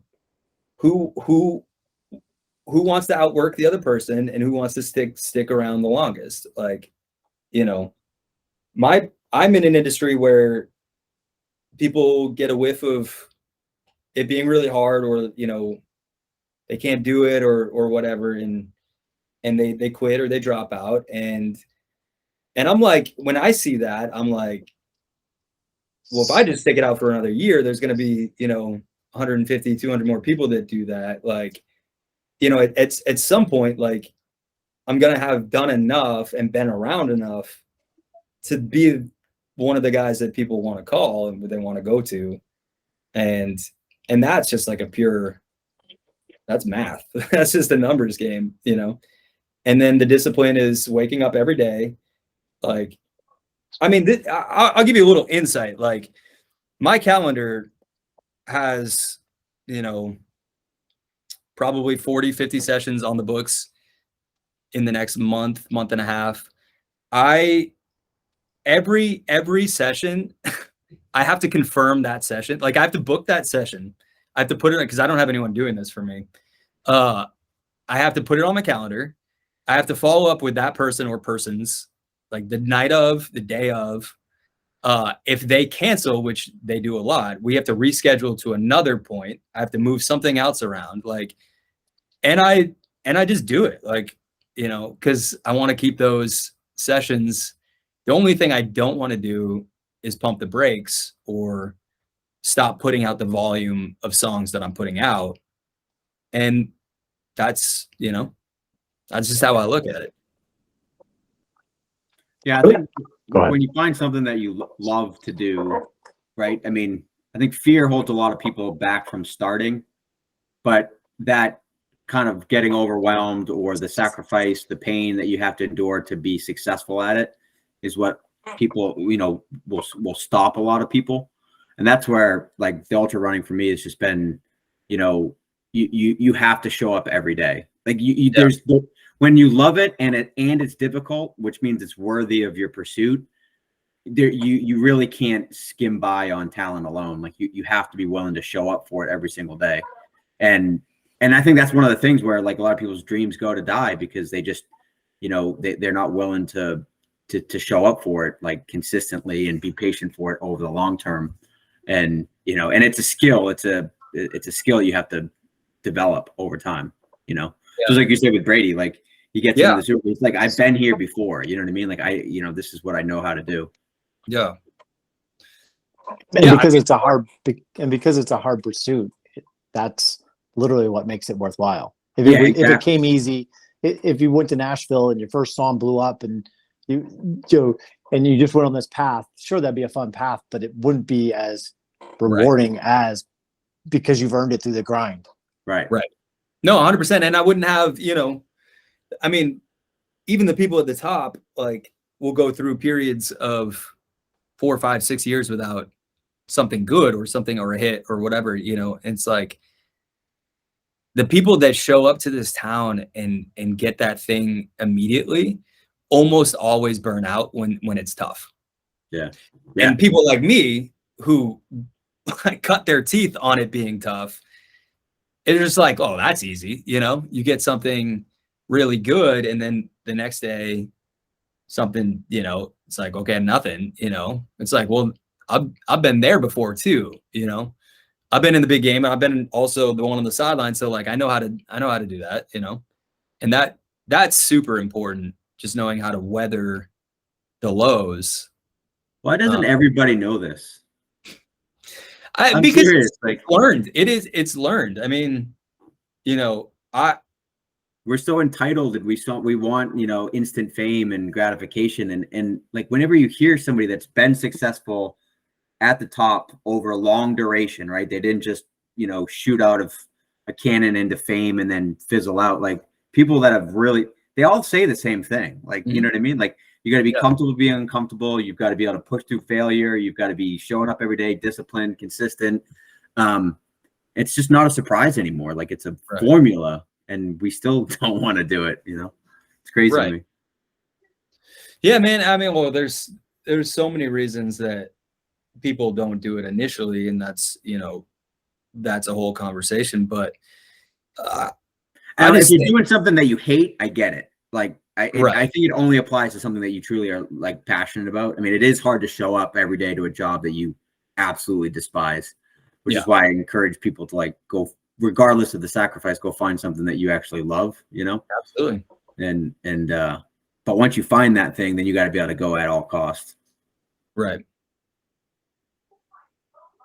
Do you do anything? So you're in an interesting thing, that so I studied architecture for a little while, and just trying to find that creative juice was tough. And like JT and I both are trying to figure out like our taper week, our how to be perfect on the day. We got one shot at this race once a year, twice a year, whatever we're doing, trying to be in the right spot on that day. How do you pregame creativity? Yeah. No, that's a good thing. I draw my creativity from other things that are creative. And I really want to dive into this. I just drank this whole seltzer. I will be right back. I gotta pee real bad. He's got a smaller bladder than I do. Oh man, it's bad. I can make it 3 hours. How's the training going? This has been an interesting month. Like I want to do a whole podcast just on this. I'm fine, man. Like the running is like the least of my problems, which is really weird. You know what I mean? Like just like you said, when I get on the road, I'm having no problems. It's the rest of the day that's the challenge. But I think it's a good challenge. It really is. It's just a good solid 50-50 chance failure success kind of thing, and it's been fun. The video thing for me was such a cool experience. Yeah. Like just trying to like, how can I show this different? How can I do something different? Like trying to be like, right. And it made the runs literally interesting. Like I'm like, there was one point where I'm like sprinting down the road because I think the sunrise is going to be right around the corner, but I don't want it's red right now and I know it's going to go away. I got to get there. Yeah. I agree. Even just me like taking a daily shot, I'm like, oh, what route should I run today based on where the sun is, you know? So that kind of helped. But I was a little ill prepared for it, to be honest. I was like, oh, 13 miles, that's easy. Like you said you were sore those first couple of days, and I'm like, man, I'm feeling great. And then you email me and you're like, oh, now I'm feeling good. I'm like, damn it, I'm falling apart. Just turn the corner. Yeah, it's up and down always.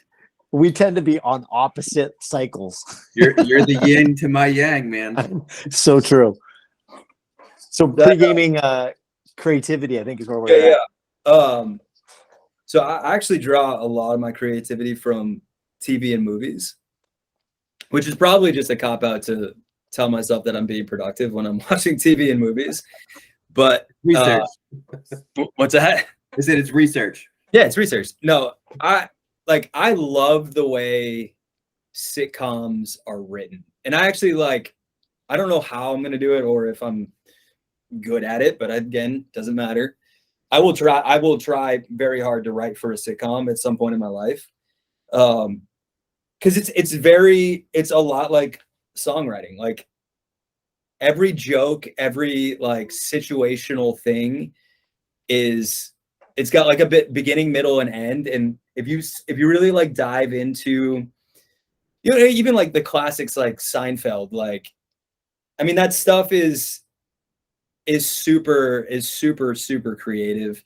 The way they land jokes, the way they call back other things from before, which is a huge element of songwriting, is and then in movies, the way things are foreshadowed and character development and just basic, how do you capture, my favorite scenes are scenes where there's no dialogue and you feel something. It's how did they just make me feel this thing without anyone saying something? But it was in the way the actors picked up a can, or I don't know, just some basic body language type things. And that, to me, I feel like I do a lot of that in just when I'm watching things, that it kind of just, I don't know if that's pre-gaming, but it is just kind of it seeps into me somehow. And it's something that makes me feel good. And when I feel good is when I create the best. You're doing you said what, 40 appointments in the next couple of months. How are you on point for I love that you call them appointments. I'm gonna start calling them appointments. I don't know what else to call it. But how are you here for your visit? Right. How are you on point for that many? I mean, Grant, I assume you're excited about the artist that's coming in.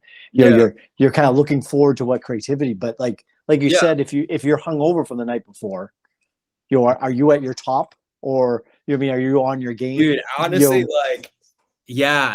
I can be like, some of my best songs have been written either while imbibing or the next morning, the morning after, because like, again, like, so you have like the organization and the creativity, and I'll get to like the actual song stuff that I go through, but then there's this whole like gray area of what could it be that isn't yet.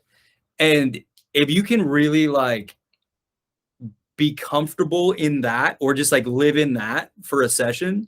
And I think when I'm hungover, like it takes all things off the table. It's just like, well, cool. Yeah. I mean, like, let's just, you know, I don't care, you know, but I do care. I just like, I care in a different way, functionality, but it's that living in the gray of just like, we're all going to be on the same page that this could go like several different ways. And then being good at the craft of it reins it into this thing that wouldn't have existed if those people weren't in that room at that time with their, you know, however they're feeling at that moment. So, again, it's like, you know, probably like all that I'm saying is like, oh, well, so songwriting is just like a bunch of nothing. And like, you just like kind of like talk until something comes out. It's like, yeah, I mean, kind of like the only times that I've felt like we didn't get a good song was when it felt forced. I didn't get along with the people that were in the room, and you know, or just like the idea, we ran with the first idea. Like those are the only times that I feel like something really magical doesn't happen. But when you really tap into the vibe and what one person's doing and the other person's doing, it's just like, then all you have to fall back on is like being good at the craft. And I've spent a lot of time trying to get good at the craft. So to answer your previous question of preparation of like the actual craft, I listen to a steady diet of what's on the radio and stuff that I've made. And I don't listen to a ton of stuff in between all that. And I know that sounds pretty like either robotic or like, okay, well, how do you enjoy music on your own? I legitimately enjoy listening to the things that are being played on the radio because those are the most popular songs in the world as of right now. And I really enjoy the stuff that I create that's trying to do something that's someone wants to listen to. And so it's this back and forth between that's pretty much it. Like, I listen to my demos literally all day, like when I'm not in sessions, and it jacks me up because I'm like, and if they're not perfect, like I've worked on the craft enough from like, here's radio thing, or here's, you know, other thing that I know exists. If they're not perfect, then I try to fix them, or I try to like text the group or the producer or whatever and be like, yeah, I think we should change this. And, you know, or if they're sick, then it just makes me happy that thing didn't exist, you know, prior to me meeting that person or getting together with that person. And that excitement level just kind of carries into the next thing. My coworker and I were talking about today that one of the things we like about the specific position we have is we're constantly improving. Like I do takeoffs and I'll look at something I did 2 months ago. It's like, wow, we already changed the way we completely do that. I was such an idiot 2 months ago. You know, like this is so much better. Do you look back at your music, like, and look back at you 5 years, 10 years back and like, wow, I've improved so much? And like, and what are some of those like, man, that's actually really good. So again, I know I'm being a little like wishy-washy on a lot of these answers because like there is so much nuance to this thing. And this is just like a little bit about me. I most of the time when I listen back to the stuff from 5 years ago, I am like, oh man, I used to do that thing. Or I used to like, body of work, awful, terrible, terrible compared to what I'm like, the product that is coming out now, or the people I'm working with, or all that stuff. But like, it wasn't supposed to be better. And like, I'm actually listening to the thing that like, oh, I remember like my headspace when I was doing that. Or like, I used to, like, more practically speaking, like I used to like spend way more time on like kick drum patterns, and they used to come out really dope. And so like I was listening back to something like 5 years ago, and I was like, man, I spent a lot of time on the drums. Everything else sounds terrible. The song's average. It's not great. But like, I need to get back to just like that one thing I was like honing in on, because I was like trying to impress someone, I think, at the time, and falling flat. But I liked that thing that I was going for. You know what I mean? So it's almost like a checks and balance to like, nothing I've ever done, even if it's bad, wasn't worth it, you know, or it didn't have something cool about it. Because if it didn't, then like, I just feel like I'd be in the wrong spot, or just, you know, I don't know. That's kind of how I look at things. And again, like, there's some delusional aspect to it, but if you can literally like find something, if you can be proud of things, you know, without them being like a finished product or great, then you are bound to do that thing again, and you are bound to get better at that thing. And then someday your pride is going to actually line up with something that other people look at and be like, wow, that was sweet, you know? But that's the believing in yourself aspect. And Jeff, I think that's the thing that doesn't come easy. All the other things that we're saying, like, stem from the building block of, you have to feel like you offer something, you know what I mean? Like, and if you, and that's a tough one, man. And I think people could get there easier by doing it, but the first step of doing it is being like, there is some value into doing this thing. Otherwise, why would I do it? You know?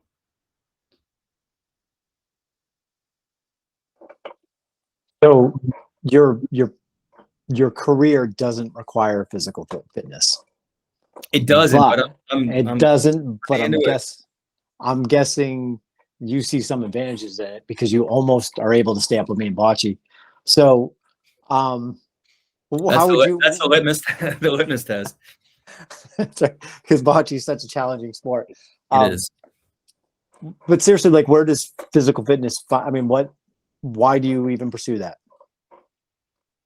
Because I want to outwork you. Like, it's straight up. Like, I just want to be better. And like, I don't even want to be better than you. I want to be better than me. Right. And like, you know, do you have my picture on your wall there somewhere? No. That was a hypothetical you. That was a universal. I get it. But yes. No, it's just, I am so passionate about, like, I think for so long I wanted to be a sayer. Like, I wanted to just be like, I'm saying this thing, can it just happen? You know, when in the back of my mind, I really knew I was a doer, and that I didn't know that it was cooler to be a doer than a sayer for a long time, until I did enough things. And then I was like, I just don't care about saying anything to anyone, because it holds no value. I'm just going to do that thing. And like, I'm not going to sit here and have a conversation with you that I know more about nutrition. I'm just going to get lower abs.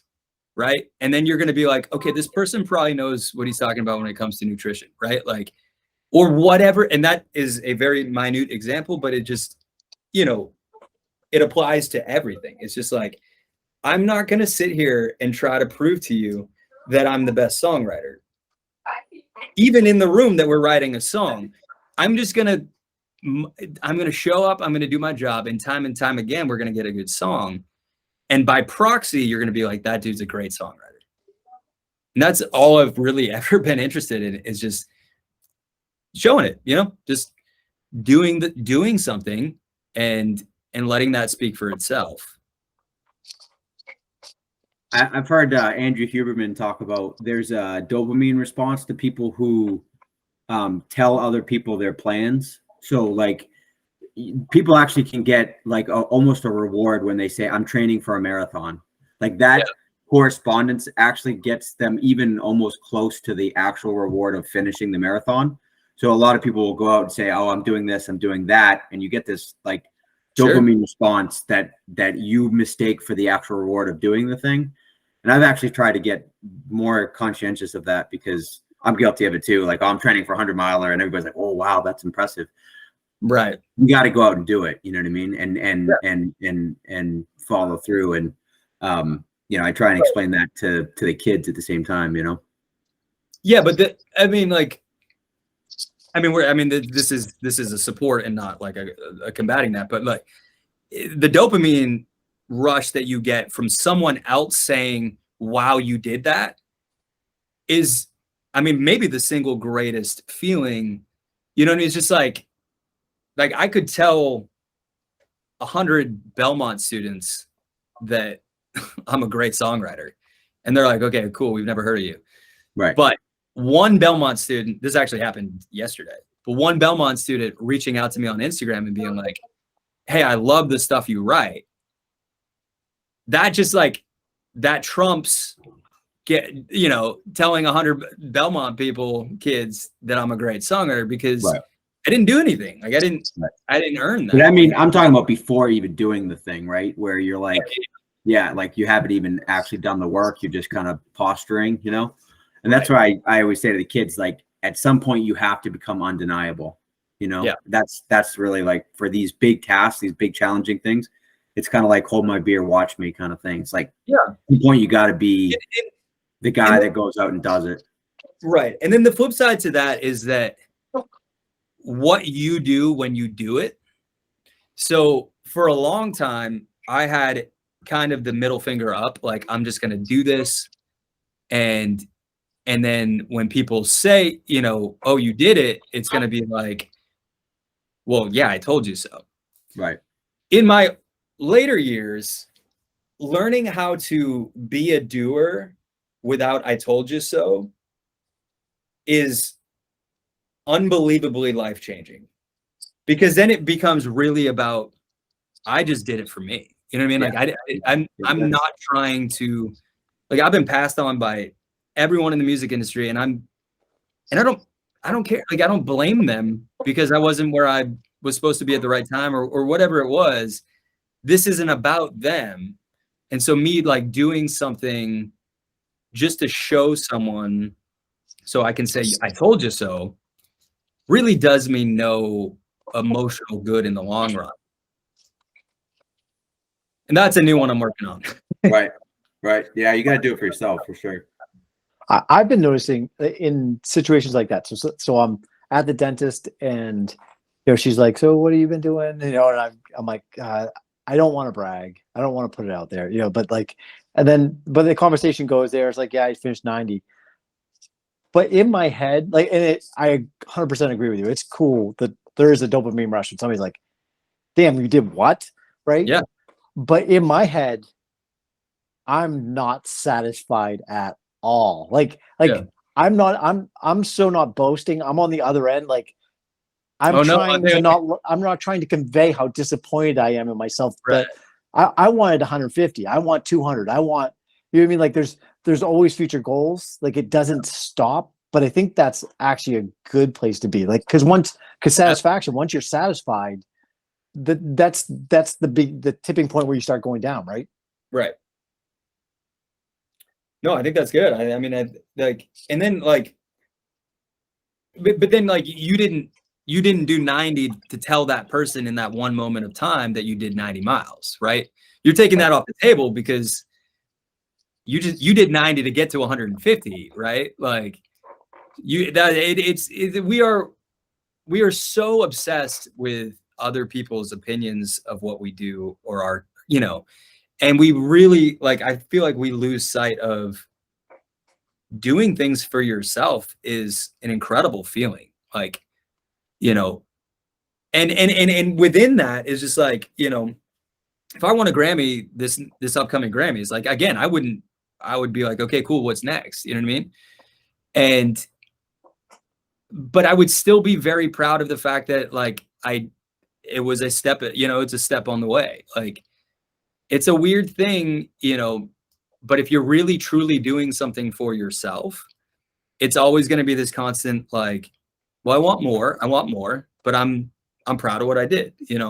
We have this thing in the music industry where it's like, no matter what it is, you have to celebrate. Like if it is a quote unquote win, an artist releases your song, even if it's like independent or, personally, my last win was I have the number 60 song on Canadian country radio, which is cool. It's actually my first charting song. And my initial instinct was cool. I hope that breaks top 40 or goes number 1. You know what I mean? But my second instinct kicks in and it's like, but I'm still going to go celebrate that. And that helps you just continue to love the thing that you're doing, because if it's this never ending goal, then that can mess with your mind to be like, well, okay, what am I doing this for? So I think celebrating the wins is the big thing. I wanted to ask you, so the Belmont kid reaches out to you. Mm-hmm. How cool is it? I'm guessing you're picturing yourself reaching out to somebody back years ago, and I still do that. How cool is that to be able to pay it forward in a way? Yeah, and I'm guessing you took that opportunity to kind of mentor. Yeah, I mean, yeah, it's something. Again, the thing that music is the vehicle, but creating a blueprint, a literal step-for-step blueprint of how to achieve something that otherwise seems unachievable is the end goal. And that's something I will always 1,000% take time to do, is to be like, look, these are steps that I took. Like, you're in the same spot I was in, blah, blah, blah. And, this is what I did. And you got this. If you can do that, then, because what are we living for if the thing that we're trying to accomplish just dies with itself? The reason we even you have this podcast or we have these conversations is to inspire, right? It's to think and to learn how to do something that is hard to do. And if we did that more, then things that are hard to do would be less hard to do. And those things that bring people happiness would be a little bit easier to get, and that's what it's all about, I think of, JT and I were running in our race, and there was this badass guy who actually was recently on my podcast, and we passed him, and it's late at night, and we're in the final 10 or whatever. And Jason says to us, he's like, you two are killing it for your first time. And it was just by far my favorite moment of the entire race. But I think of being able to be there next year and use that line for somebody else like that. I think it'll be almost even better to no, I just pick somebody else up in the way that, and I just think of life in general. It makes me think just how little bit of positivity, how easy it is to just be a good person, say a nice thing, right? That literally it changes the course of somebody's day, how much better the world will be if we all kind of had that perspective. Sure. And it's still if that's the goal, and it doesn't rule out tough love, which is something also that I'm like super passionate about. Like, that's the balance, you know, like it can't all be like, oh, you've got this, like this is, and it literally has to be. But like I you know, I'm sure you guys love him, but like I have a problem with Goggins because it's the other extreme of the thing that we're talking about, without the, you know, the nuance of like, okay, but how do you make it digestible to people, you know? And if you're not telling, if you're only telling someone at mile 80 that, you know, they're never going to beat you, and maybe that does do some things, again, that's great. But like, if you're not saying that, you know, following it up with, but you're killing it, you know, for your first time, like that, we're all in this to reach the quote unquote finish line, which is just being happy, like, you know, and so that's my whole thing. Like, in all of it is, go for it. I would just challenge that, because I think you could remove the empathy from that equation, and still have success. You can't remove the toughness from that equation and still have success.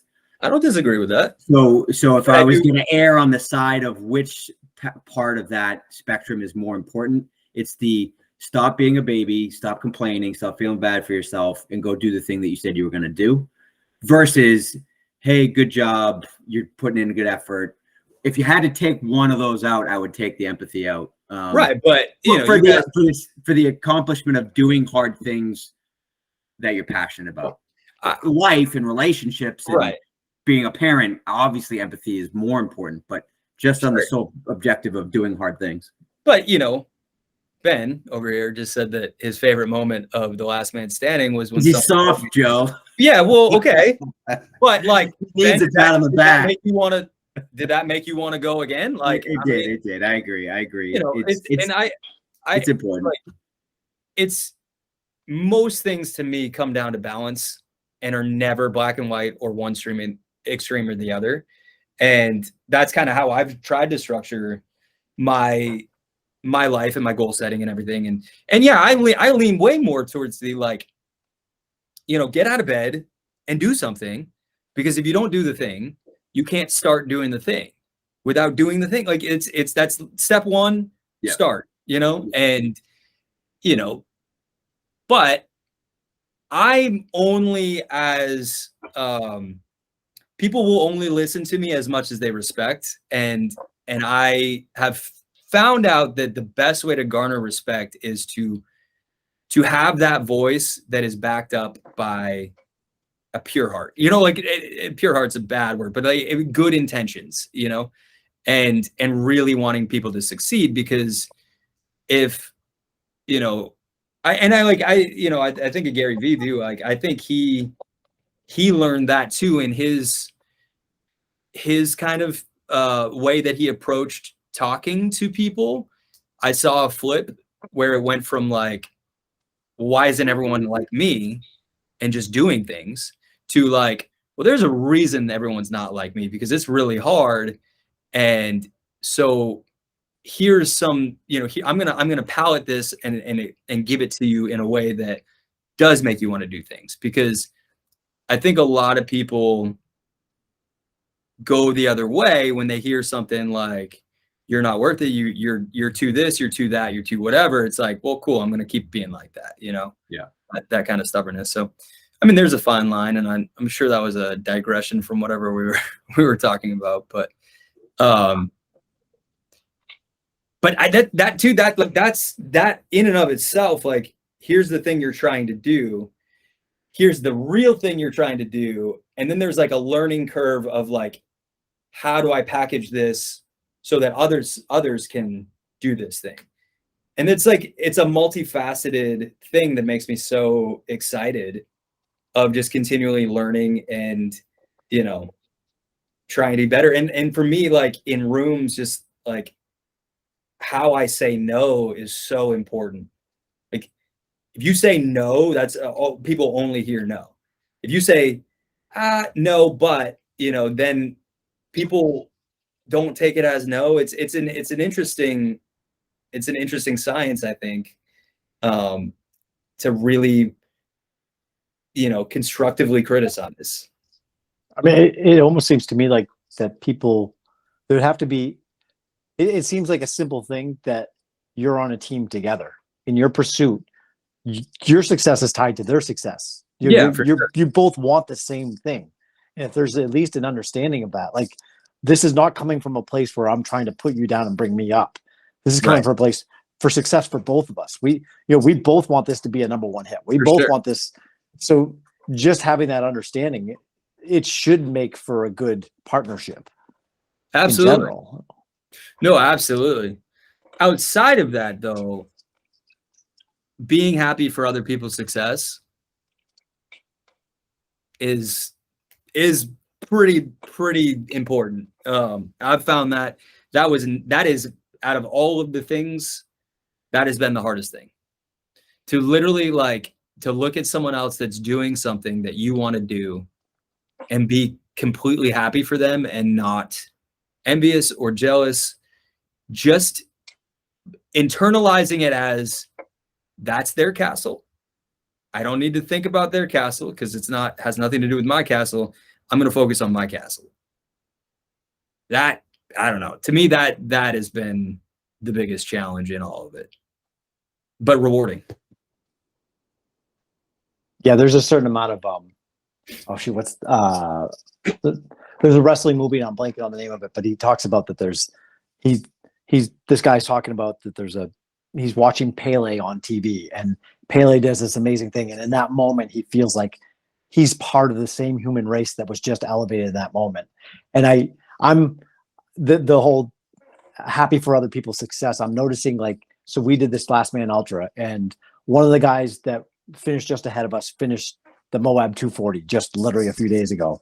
Another racer that JT and I actually helped along the way just went 200 and what was it, JT? Yeah. Just 230 miles, 220 something miles just a few days ago in the World Championship. And it's like, I am so pumped to, like, that I'm part of this species that can do these amazing things. And I'm closer, and I'm closer on the spectrum to them. Like, they're lifting the bar, which is pulling me. I feel like I can literally feel it pulling me up and having me, my horizons of what's possible is getting broader and broader. And then, but they're challenging me too at the same time. I mean, if you allow yourself to be open to other people's success, and it just broadens everything for you, I think.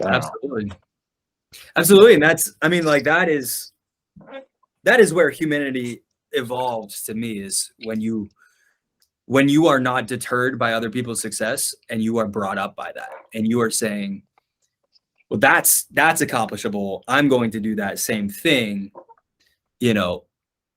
rather than, well, screw that person, like, and that's, I mean, I get a lot. I mean, the music industry is brutal for, especially with just, I mean, at any given time, I could open up this phone and see someone doing something better than I'm doing it, and, like, it's probably the same in that world too. Like, and that's where you become the most mentally strong and fortified, is when you put the phone down, you say, cool, I'm going to wake up tomorrow. I'm going to write a song. I'm going to do it. You know what I mean?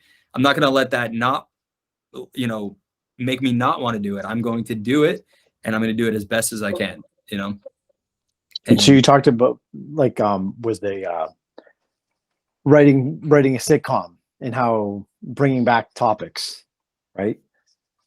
I want to embarrass the crap out of you in Foursquare more than anything else maybe on earth.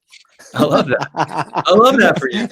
That's what you got going on in your life. That's great, dude. Like, no, but it's getting late. I've taken way too much of your time, but no, I mean, there's so much more we can save for another one, man. I really appreciate you doing this. I would love to do more than not. I want to talk to you guys just about everything going on too. I mean, that would be awesome. Honestly, didn't know we were going to talk about music.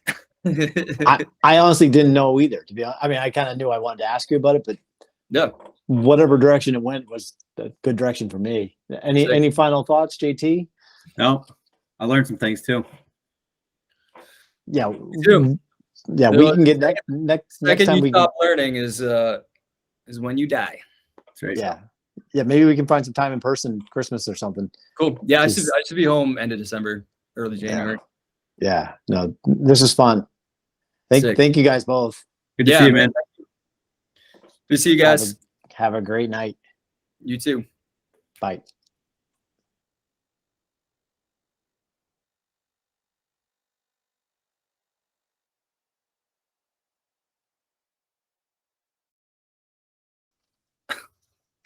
Oh, I just want to see what this does.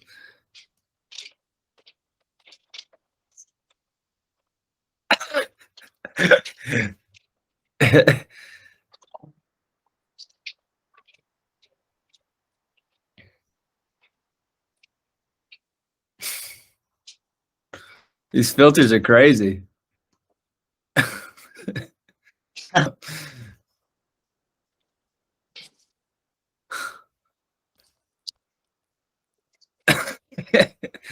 Oh man.